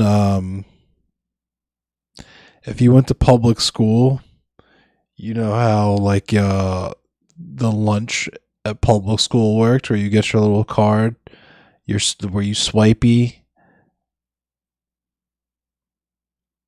Now that I think about that, actually, maybe Script is a more apt. It's not really Script because you wouldn't work for the cryptocurrency company, but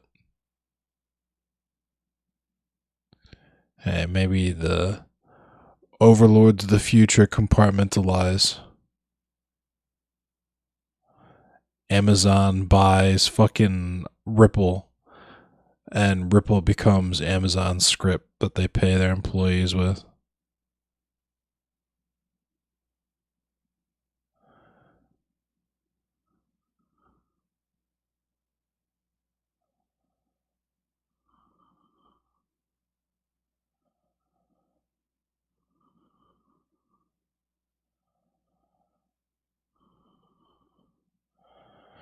White guy selling hot tubs for 20K each and complaining about how minorities don't pay taxes energy. That's funny.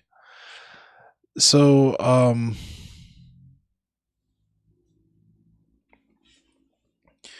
crypto as a technology, fuck technology. The real problem is expensive housing. Housing should be free. Land should be free.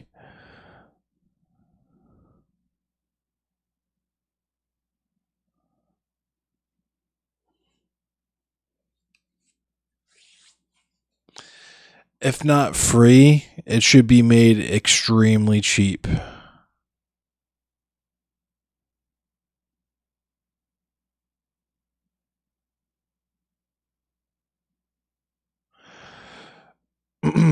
I kind of really don't want to get super into crypto here, but because I really don't want to come off like a shill or sound like a shill, but there is, believe it or not, there is eco-friendly crypto. There is like solar mining and all that kind of stuff. Also, coins like Stellar and all that sort of stuff.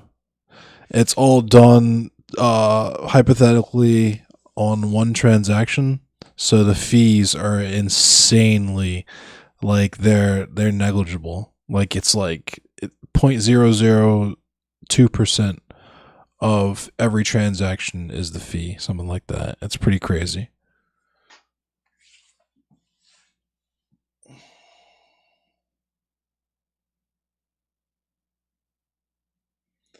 If you're talking specifically Bitcoin, yeah, Bitcoin is Bitcoin is silly. Bitcoin is like I don't know. Bitcoin is very silly.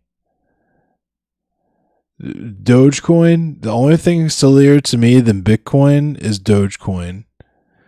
Actually, Dogecoin, I don't know. I think Bitcoin might be sillier because at least Dogecoin has a use case. Or at least it would have had a use case. I don't know. They're both very equally silly. Bitcoin is for Venezuelans? Yeah, I guess, man. I'm sorry, I'm not going to gender you. I just assumed that you're a man.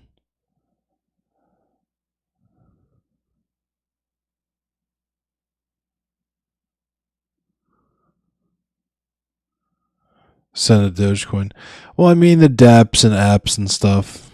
That's all stuff that will be solvable in the future, given the support, but it's a technology that's in its infancy. Some huge real estate company in China just collapsed.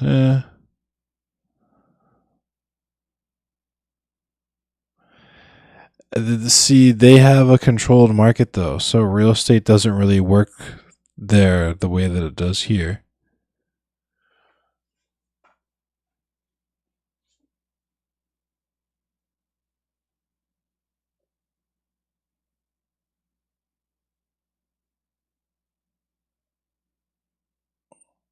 It's a holiday, yeah.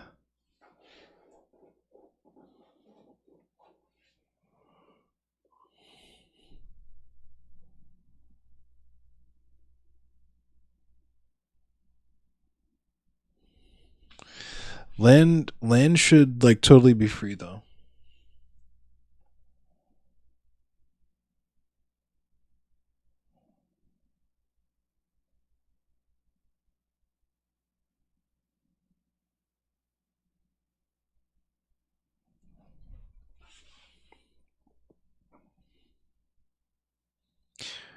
Um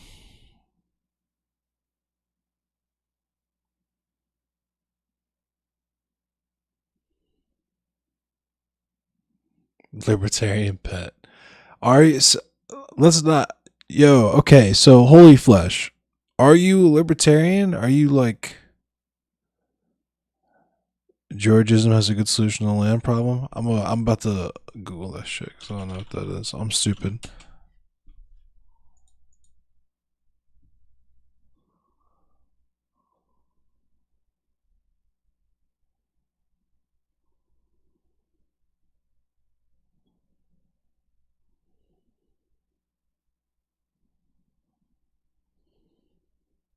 Okay, yeah. Okay.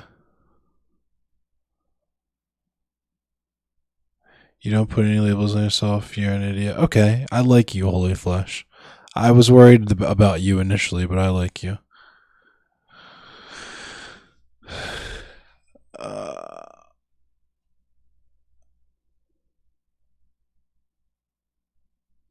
How am I doing? I'm doing pretty good, Mike Rodriguez. How you doing? And before, I'm not a Nazi, but I think Jews are pretty cool. John, I don't know. I don't get that energy from Holy Flesh yet.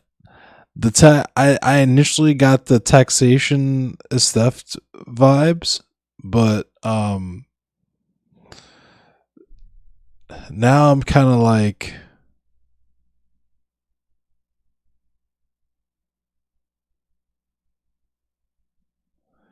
you can smell a libertarian from a mile away.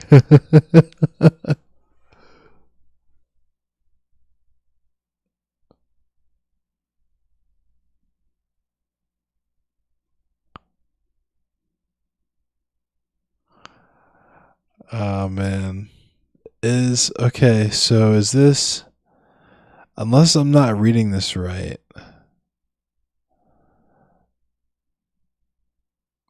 Okay, never mind. Yeah. Okay, yeah. Cuz yeah. This is what I thought.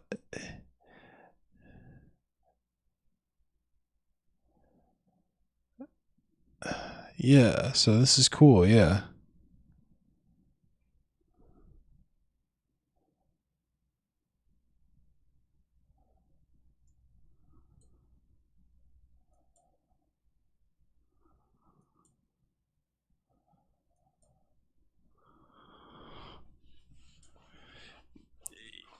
Even if they're too scared to accept the label, I don't know. We'll see.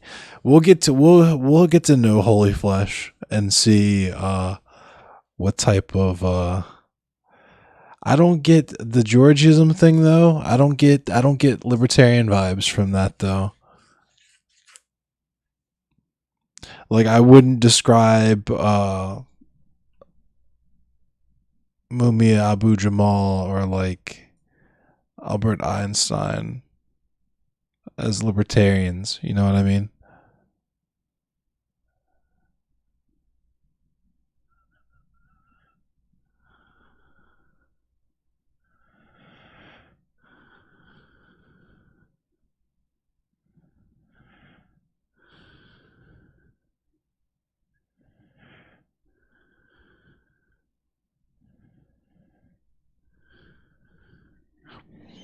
This is what my stream is just going to be. It's just me learning things and us learning together.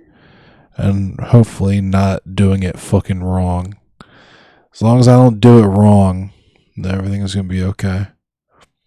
Winston Churchill believed in this shit. Wow, interesting.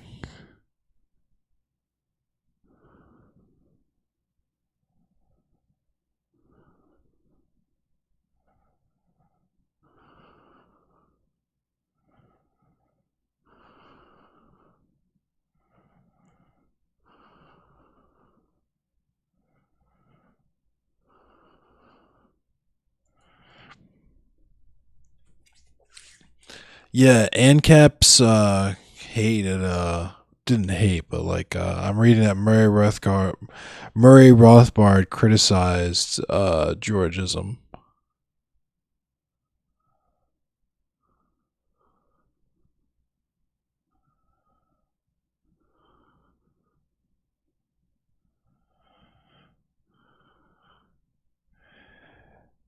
Yeah, if an ANCAP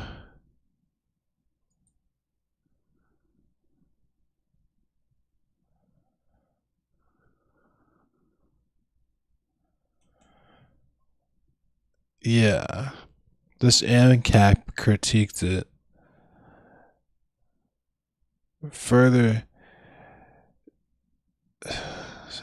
Anarcho-capitalist political philosopher and economist Murray Rothbard criticized Georgism in Man, Economy, and State as being philosophically incongruent with subjective value theory, and further stating that land is irrelevant in the factors of production, trade, and price systems. But this critique is seen by some, including other opponents of Georgism, as relying on false assumptions and flawed reasoning. I would assume so if you're saying that fucking land is irrelevant to factors of production and trade.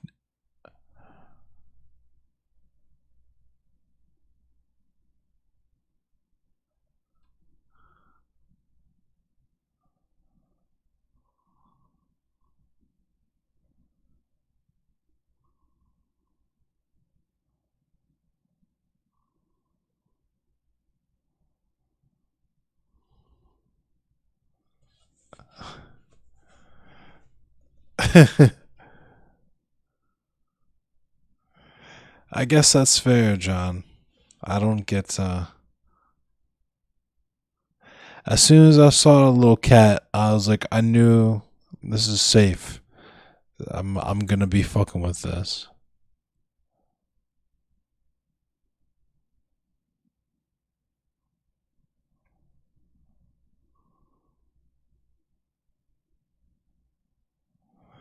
I am an Anarchitty.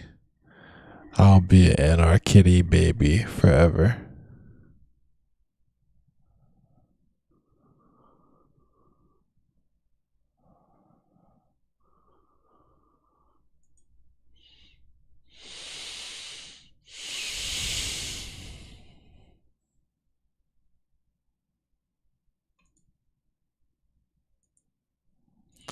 I'll be a skitty and an Anarchitty.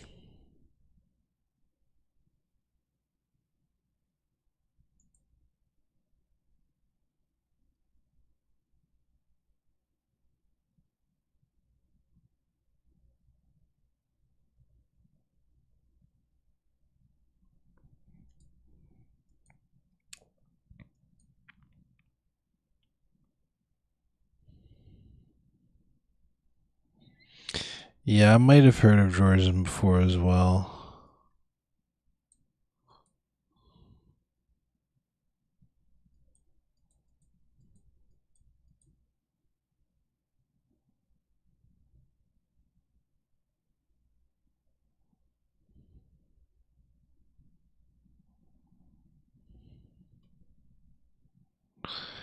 I don't think paying taxes is being forced to do things against your will. Like, if we're all at a pizza party, right?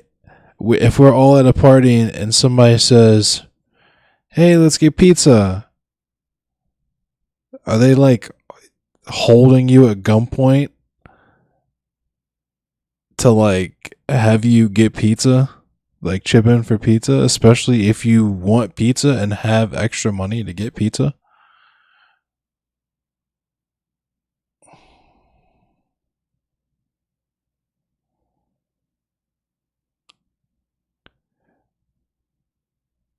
All right, here's a pizza party question. Ready? Ready? You're at a pizza party, okay? Do you eat as many slices as possible because you're not sure if there's going to be enough pizza to go around? Or do you only eat 1 or 2 slices to make sure that everybody else can get pizza? What do you do?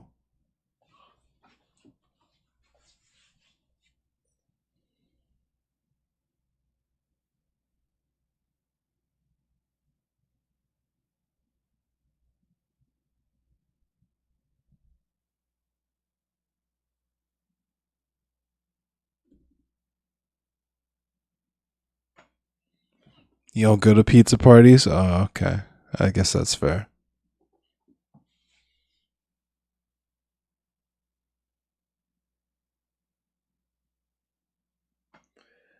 Do you just not like cheese? Are you vegan, Holy Flesh?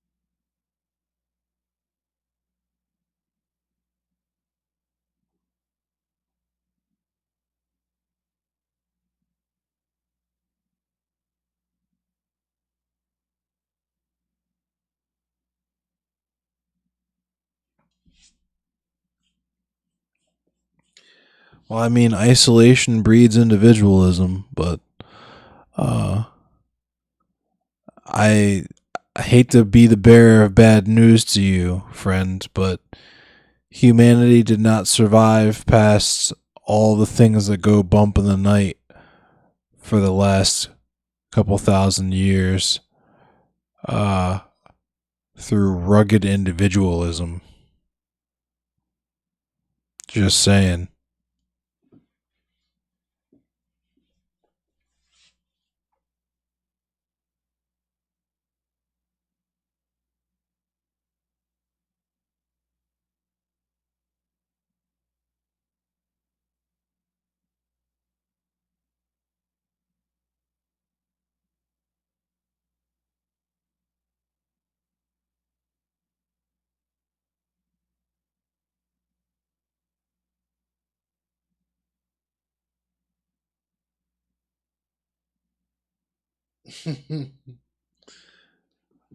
You guys are going back and forth in the comments.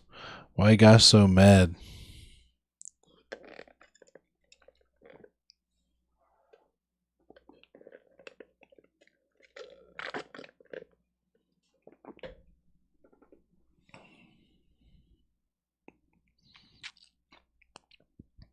How did this get so heated so quickly? Am I just like...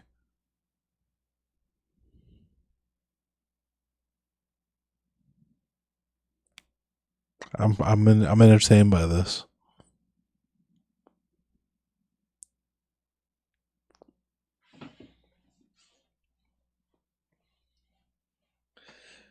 Does that is that automatically, is that a libertarian thing? You just hate taxes? That automatically puts you in the camp of a libertarian if you just really just fucking, you just really don't fuck with taxes? You're on a not, you just really fuck with the nap? You're a napper? A Napster? Like the year 1999? You fuck with that Napster? Are you a Napster?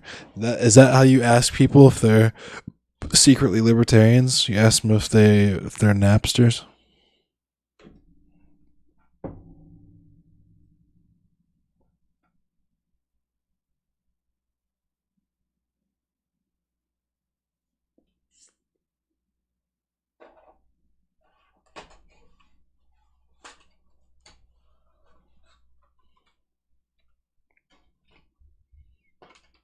Being rich and not paying taxes is fucking awesome. If I didn't have to, if I had God mode turned on and I could just be like, everything is the way it is now, except I was rich and I don't have to pay taxes, I would do that.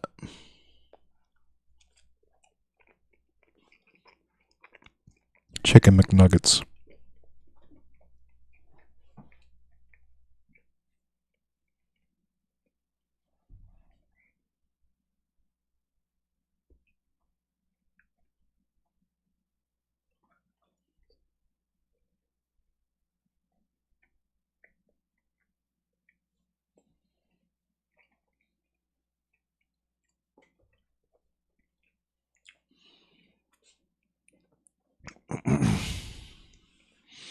You don't feel like you benefited from society?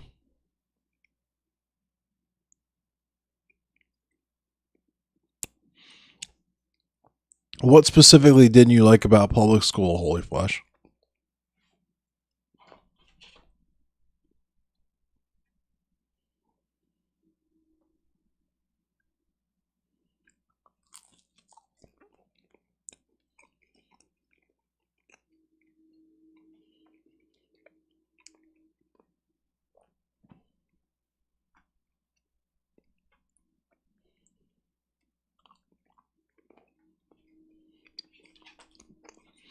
Because I went to private school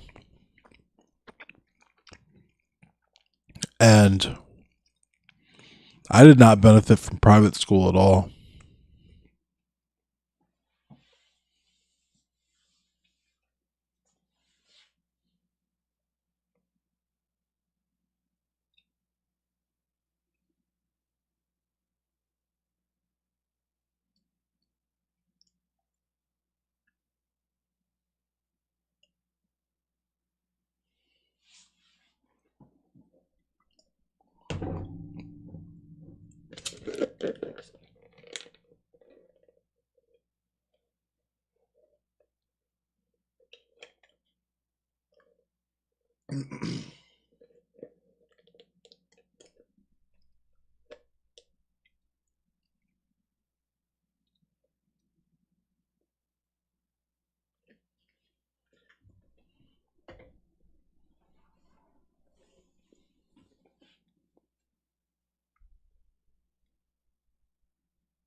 It's like prison. Yeah, that's true, Holy Flesh. But so the thing is, a lot of So here's the thing I didn't understand when I was younger that I learned much later in life is that not all school is like that.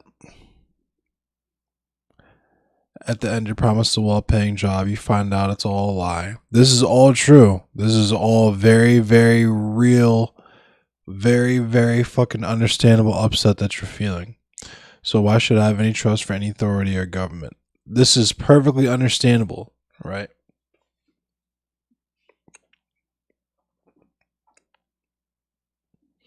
Working 5 days a week for a job that you have no stake in, 40 hours a week to be horribly underpaid. Yep, same exact thing. So the thing is it doesn't have to be like that.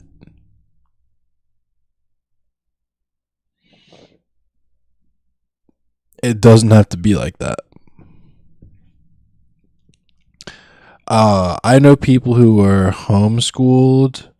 I know people who were schooled in completely different environments than the environment that you and I were schooled in. Because I was in that same exact environment. I actually, I dealt with racism. I dealt with homophobia.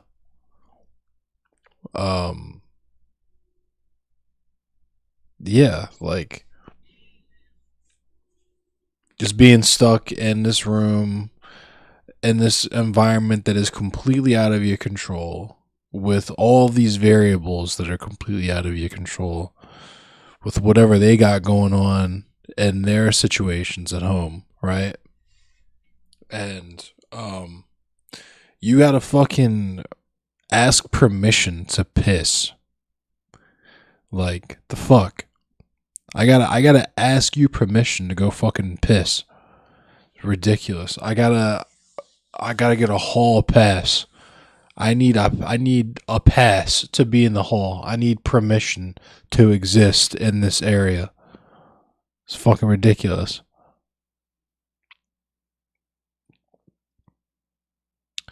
School cannot do anything for me that I cannot do for myself. Only social connections are useful. I would say that yes, but also there's some benefit to having certain instructors. So I'll say that there's a benefit to having people around you whose sole purpose in life is to instruct and to teach children. You can build social connections with your peers, like other people your age. That's good and that's encouraged and that's cool. But there's absolutely a benefit to having people around you who have decided that what they want to do with part of their lives is to teach children, is to educate children.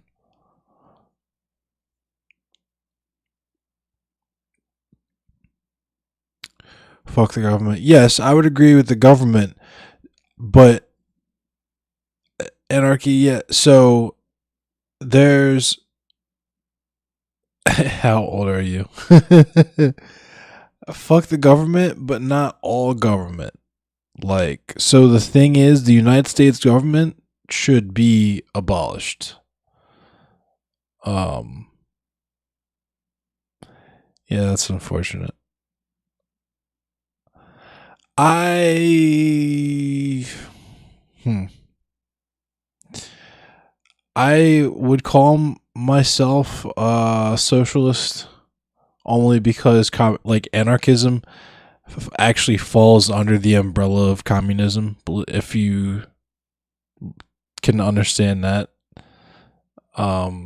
Because of how humans like kind of naturally work, we would kind of eventually end up in our own like tribes and so on and so forth. But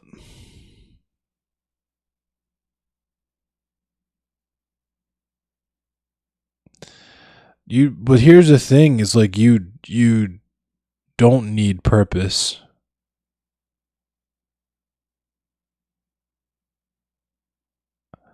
Yeah. You don't need to be a productive citizen and you don't really need purpose. You just need to be cool. Just be chilling.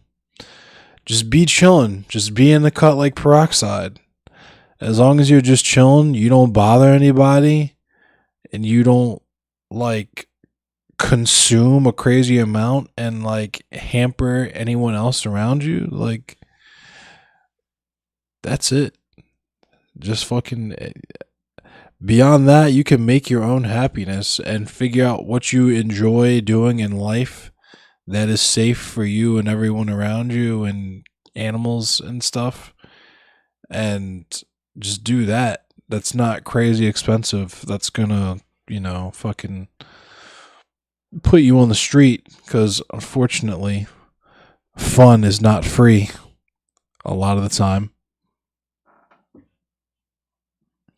I got this 3D printer. I'm getting my second 3D printer on Wednesday. It's coming on Prime Day.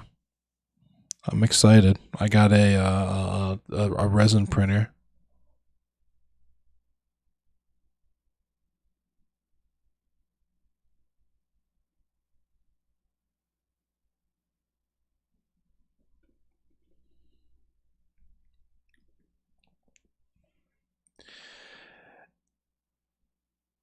And yeah, it's like, so the other thing is like, you say you feel no need to participate in society, but you do.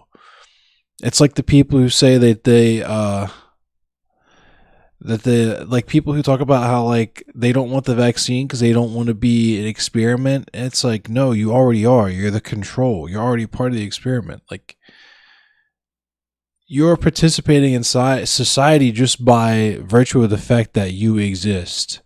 Even if you choose not to personally engage with other members of society, we are always going to know that you exist and acknowledge you as a person, even if you're on the fringe. So you could choose not to participate, and that's cool if you want to do your thing for a while. Sometimes people need to do that to recharge the batteries and, kind of purify their energy or whatever. That's cool, but that's not a way to spend your life. And you should want to, even if it's in the smallest of actions, you should want to leave a lasting positive impression on people around you, whether it's like people remember you as a person that held the door open. I don't know, something as small as that. You know what I mean? Like, as long as what you're doing is benefiting someone else somehow and you keep doing it, and even if it costs you nothing to do, it requires no effort from you, that's even more reason to do it, right?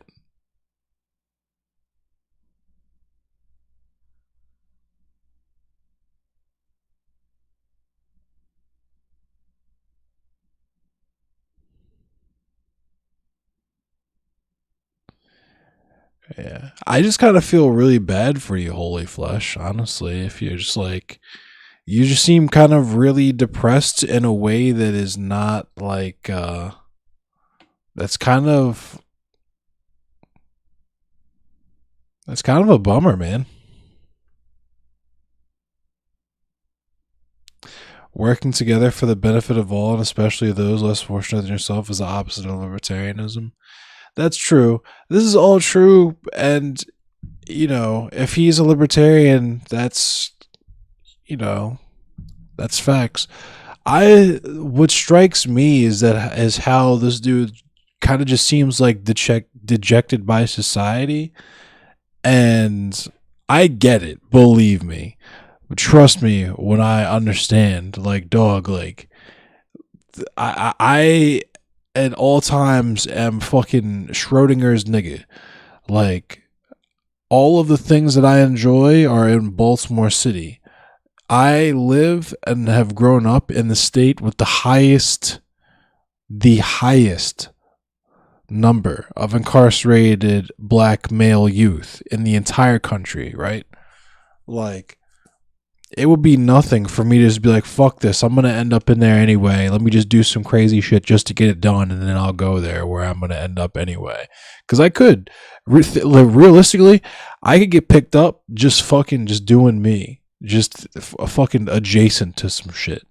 You know what I mean? Or just in the wrong place at the wrong time. Just for any fucking reason, because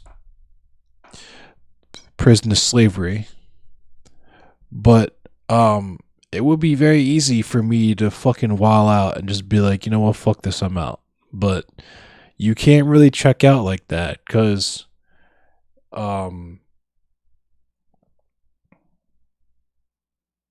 that's not really how you want to. It's not how you want to remember, how you would want to remember yourself. But that's not how you want people to remember you. You want to be remembered as somebody who contributed, no matter how small that contribution was. You want to be remembered as somebody that contributed, and not just somebody that just fucking, you know what I mean? I don't know. I don't know if what I'm saying is making sense or coming across the way that I want it to come across, but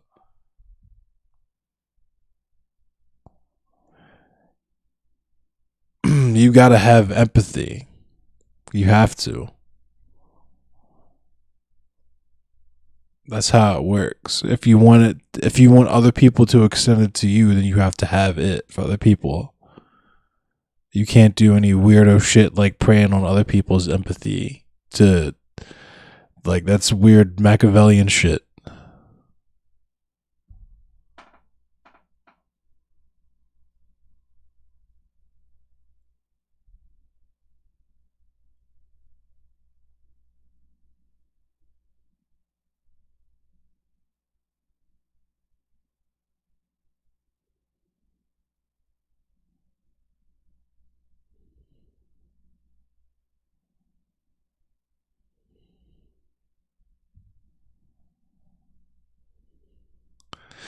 Oh yeah, and contributing is not like, yeah, it's not being productive or paying rent. It's just like it's literally just showing up.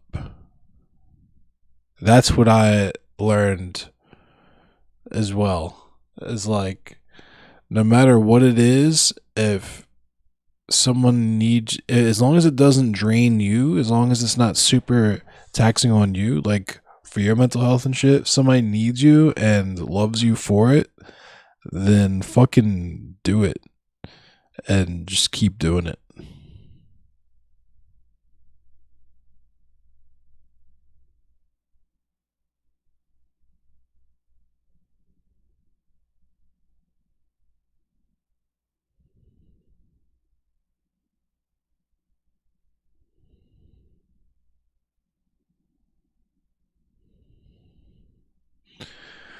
Yeah, empathy can change people.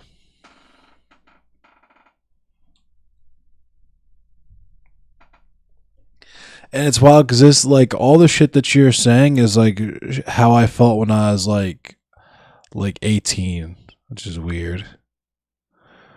But yeah, I would have told myself the same exact shit when I was that age. I don't know if it would have resonated because I had a different set of wants at that age, but who knows?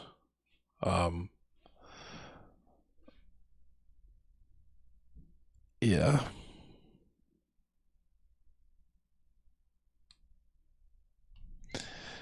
Government can be good though.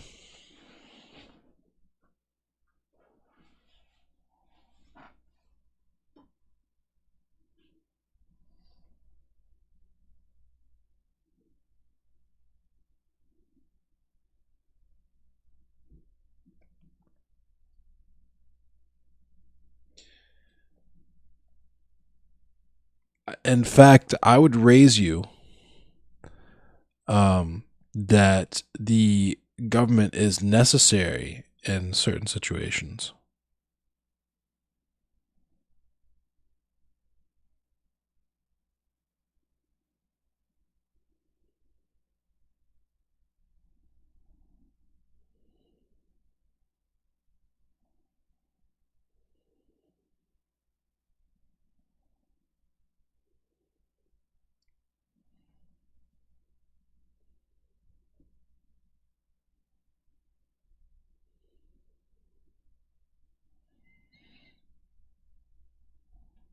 That is 100% facts, Kuma.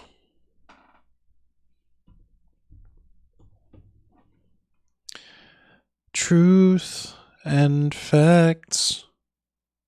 But yeah, it's getting late. Thanks for hanging out with me, everyone. I didn't play any games tonight.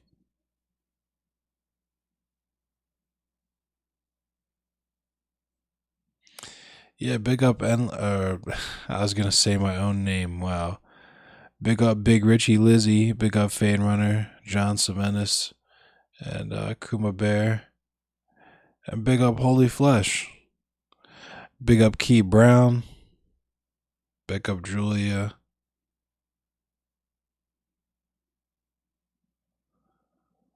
Moving to Michigan? Oh, Jesus Christ, dude. Good luck.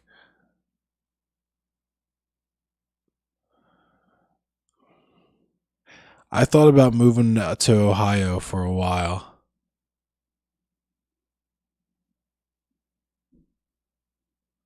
But I'm already in Maryland, so I don't know why I would do that.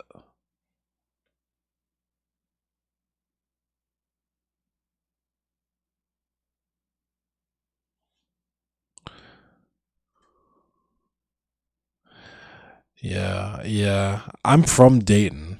I really like Dayton. Yeah, big up DC Metal Chris. I like Dayton. Cleveland seemed pretty cool for the brief period of time that I spent there. Cincinnati also seemed pretty cool for the brief period of time I spent there.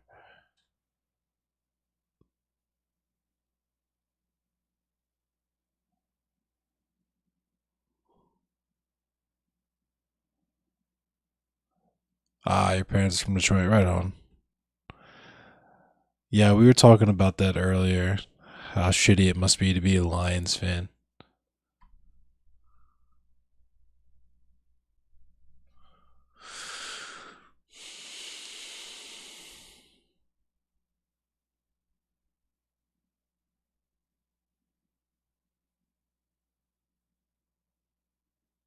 Damn, rest in peace. You have my condolences, John Semenis. The Lions fan. Hey, chat, we found a Lions fan. Rest in peace. But I mean, yeah, but that's what I was talking about earlier. You missed it, but I was talking about, like, I'm a Cleveland Browns fan, so I know the feeling. I'm mainly a Ravens fan, but yeah, I'm also a Cleveland Browns fan.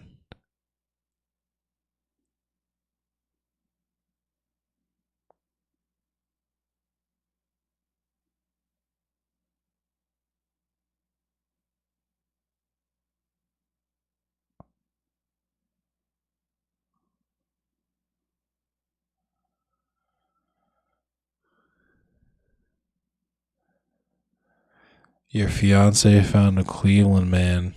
Yikes. You naturally hate Cleveland. Yikes. Naturally. Does Cleveland, you're from Cleveland, right? Well,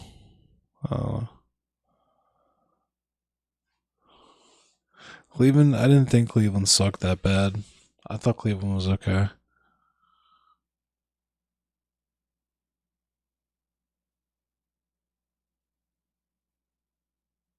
Yeah. Big Richie's I think has been to Seattle or spent some time in Seattle.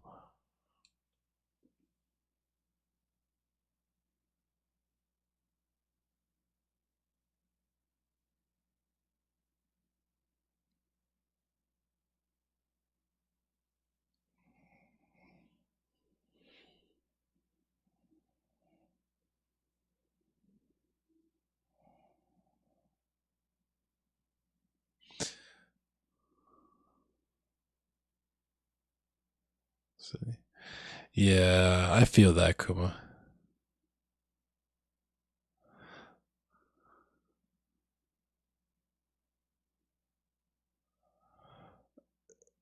Seattle slander.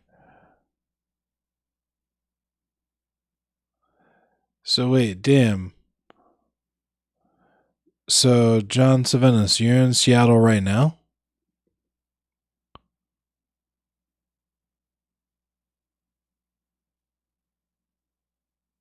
Damn, that's crazy.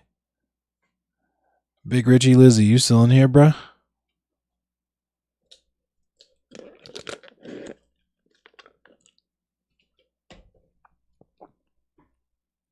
By the Bezos balls. Oh, I feel you. I think Big Richie might be out that way.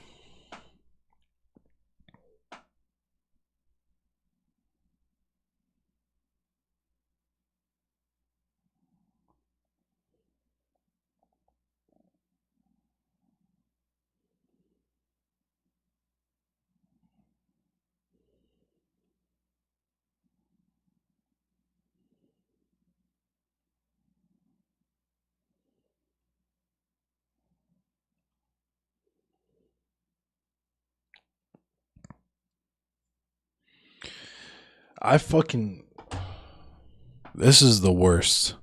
It's not the worst, but it's a pretty fucking bad timeline. It's a pretty fucking bad timeline, I must say.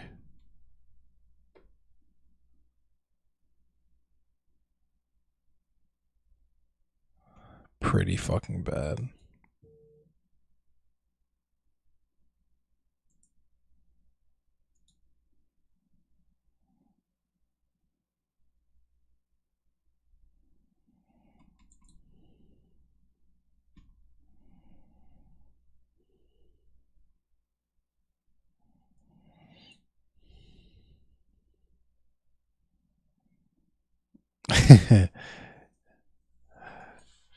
The balls. Those big old balls.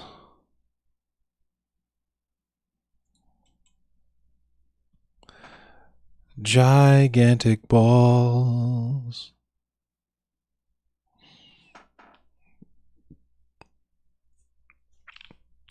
Yeah, one of the HQs they built out there, I'm pretty sure.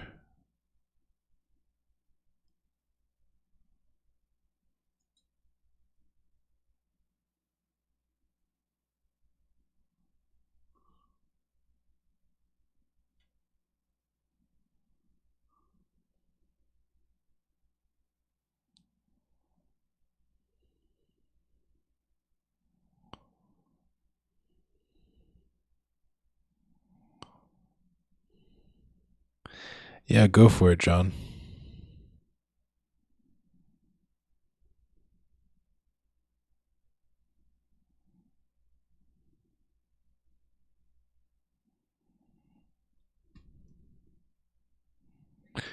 Bezos balls.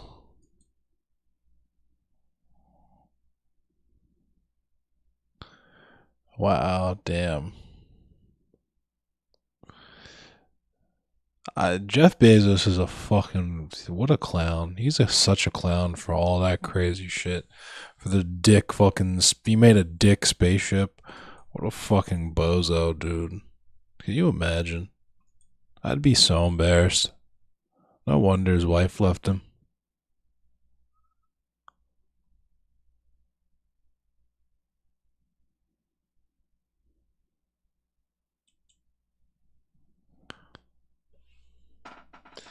Anyway, I think I'm going to call it.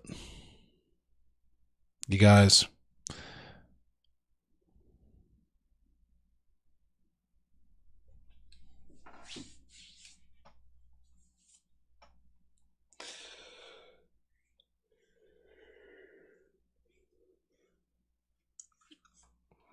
Dude could end homelessness but makes dick rockets instead. That's exactly what he does.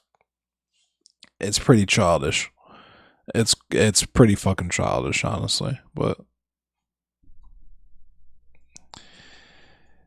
I'm back, and I'm back for good. So I'll see y'all on Wednesday. You know the deal. 10 p.m. Eastern Standard. I was late tonight because I had to stay late, and honestly, I might be late again Wednesday night. We'll see what happens. Hopefully not, but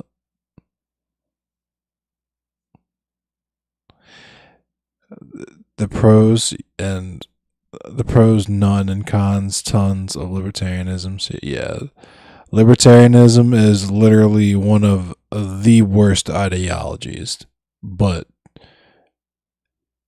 you are also at the same time super, super close to being a lefty, so I try to be gentle. So, but anyway, thank you, everyone. Let me see.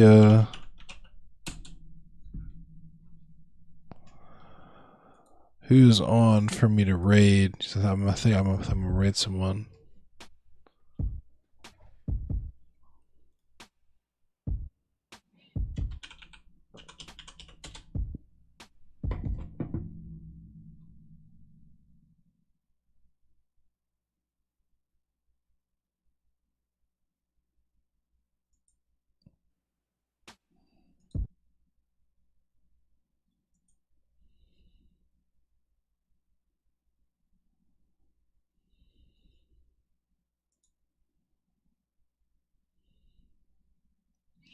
MF Slayer is live. I haven't rated him in a while.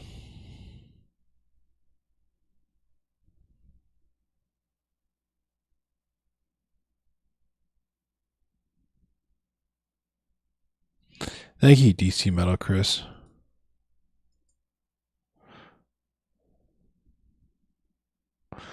Jimmy Dore. Jimmy Dore is farther left than any of us could possibly ever hope to be.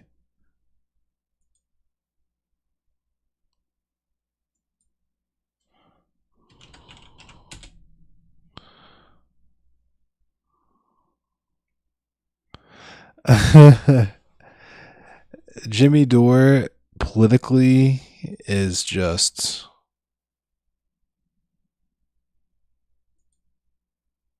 it's like I stopped watching Jimmy Dore. And you know what's weird? I watched Jimmy Dore on Comedy Central back, God, I couldn't tell you how long ago it was. It's a very long time ago. Maybe even the 90s, but definitely like late 90s, early 2000s. And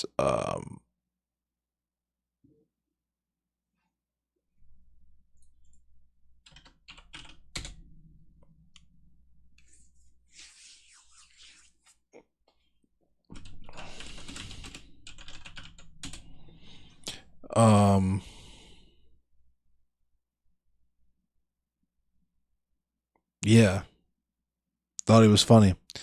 Then I saw his politics back in 2016, and I was like, oh, he seems cool. He seems kind of funny. It's the anti-Hillary stuff. Yeah, I also hate Hillary. That's cool. And very quickly realized he sucked. I got into the whole general lib sphere probably around then, I would say. I got into Kyle Kalinske. It was like Kyle Kalinske. Who else? Young Turks, obviously Hassan. I got into all that stuff at the time. Sam Cedar, yep.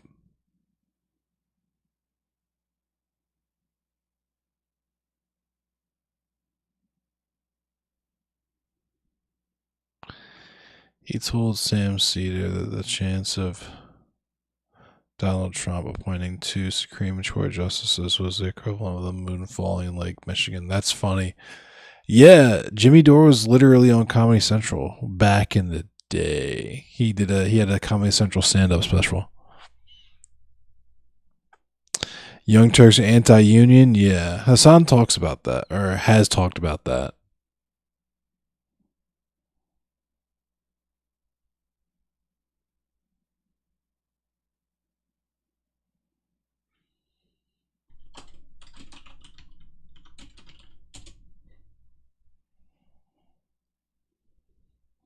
Demi Jor. That's funny. Demi Jor. That poor guy. He just wants to be noticed. He just wants to be noticed.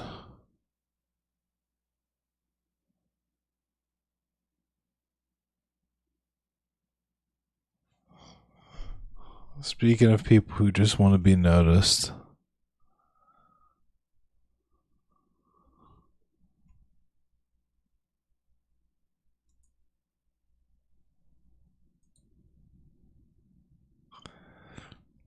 There's this picture of the anti-masker. Then there's this picture. Oh. Rest in peace.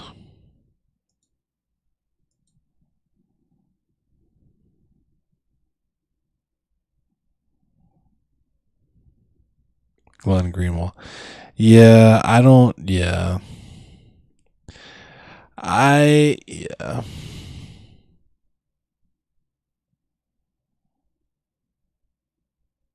Money, yeah.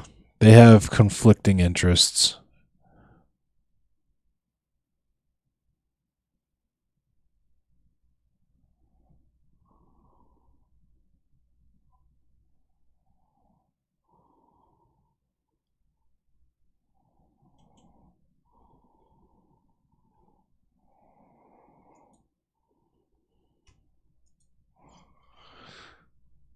I'm gonna rate MF Slayer now.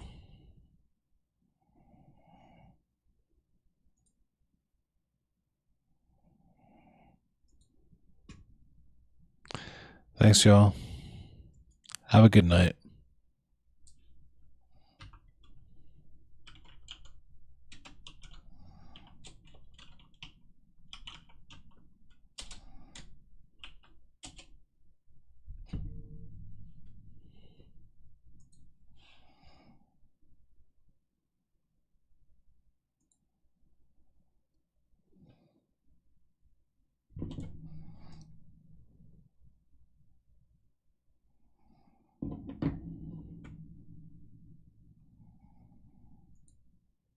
I'll see y'all in 5 minutes.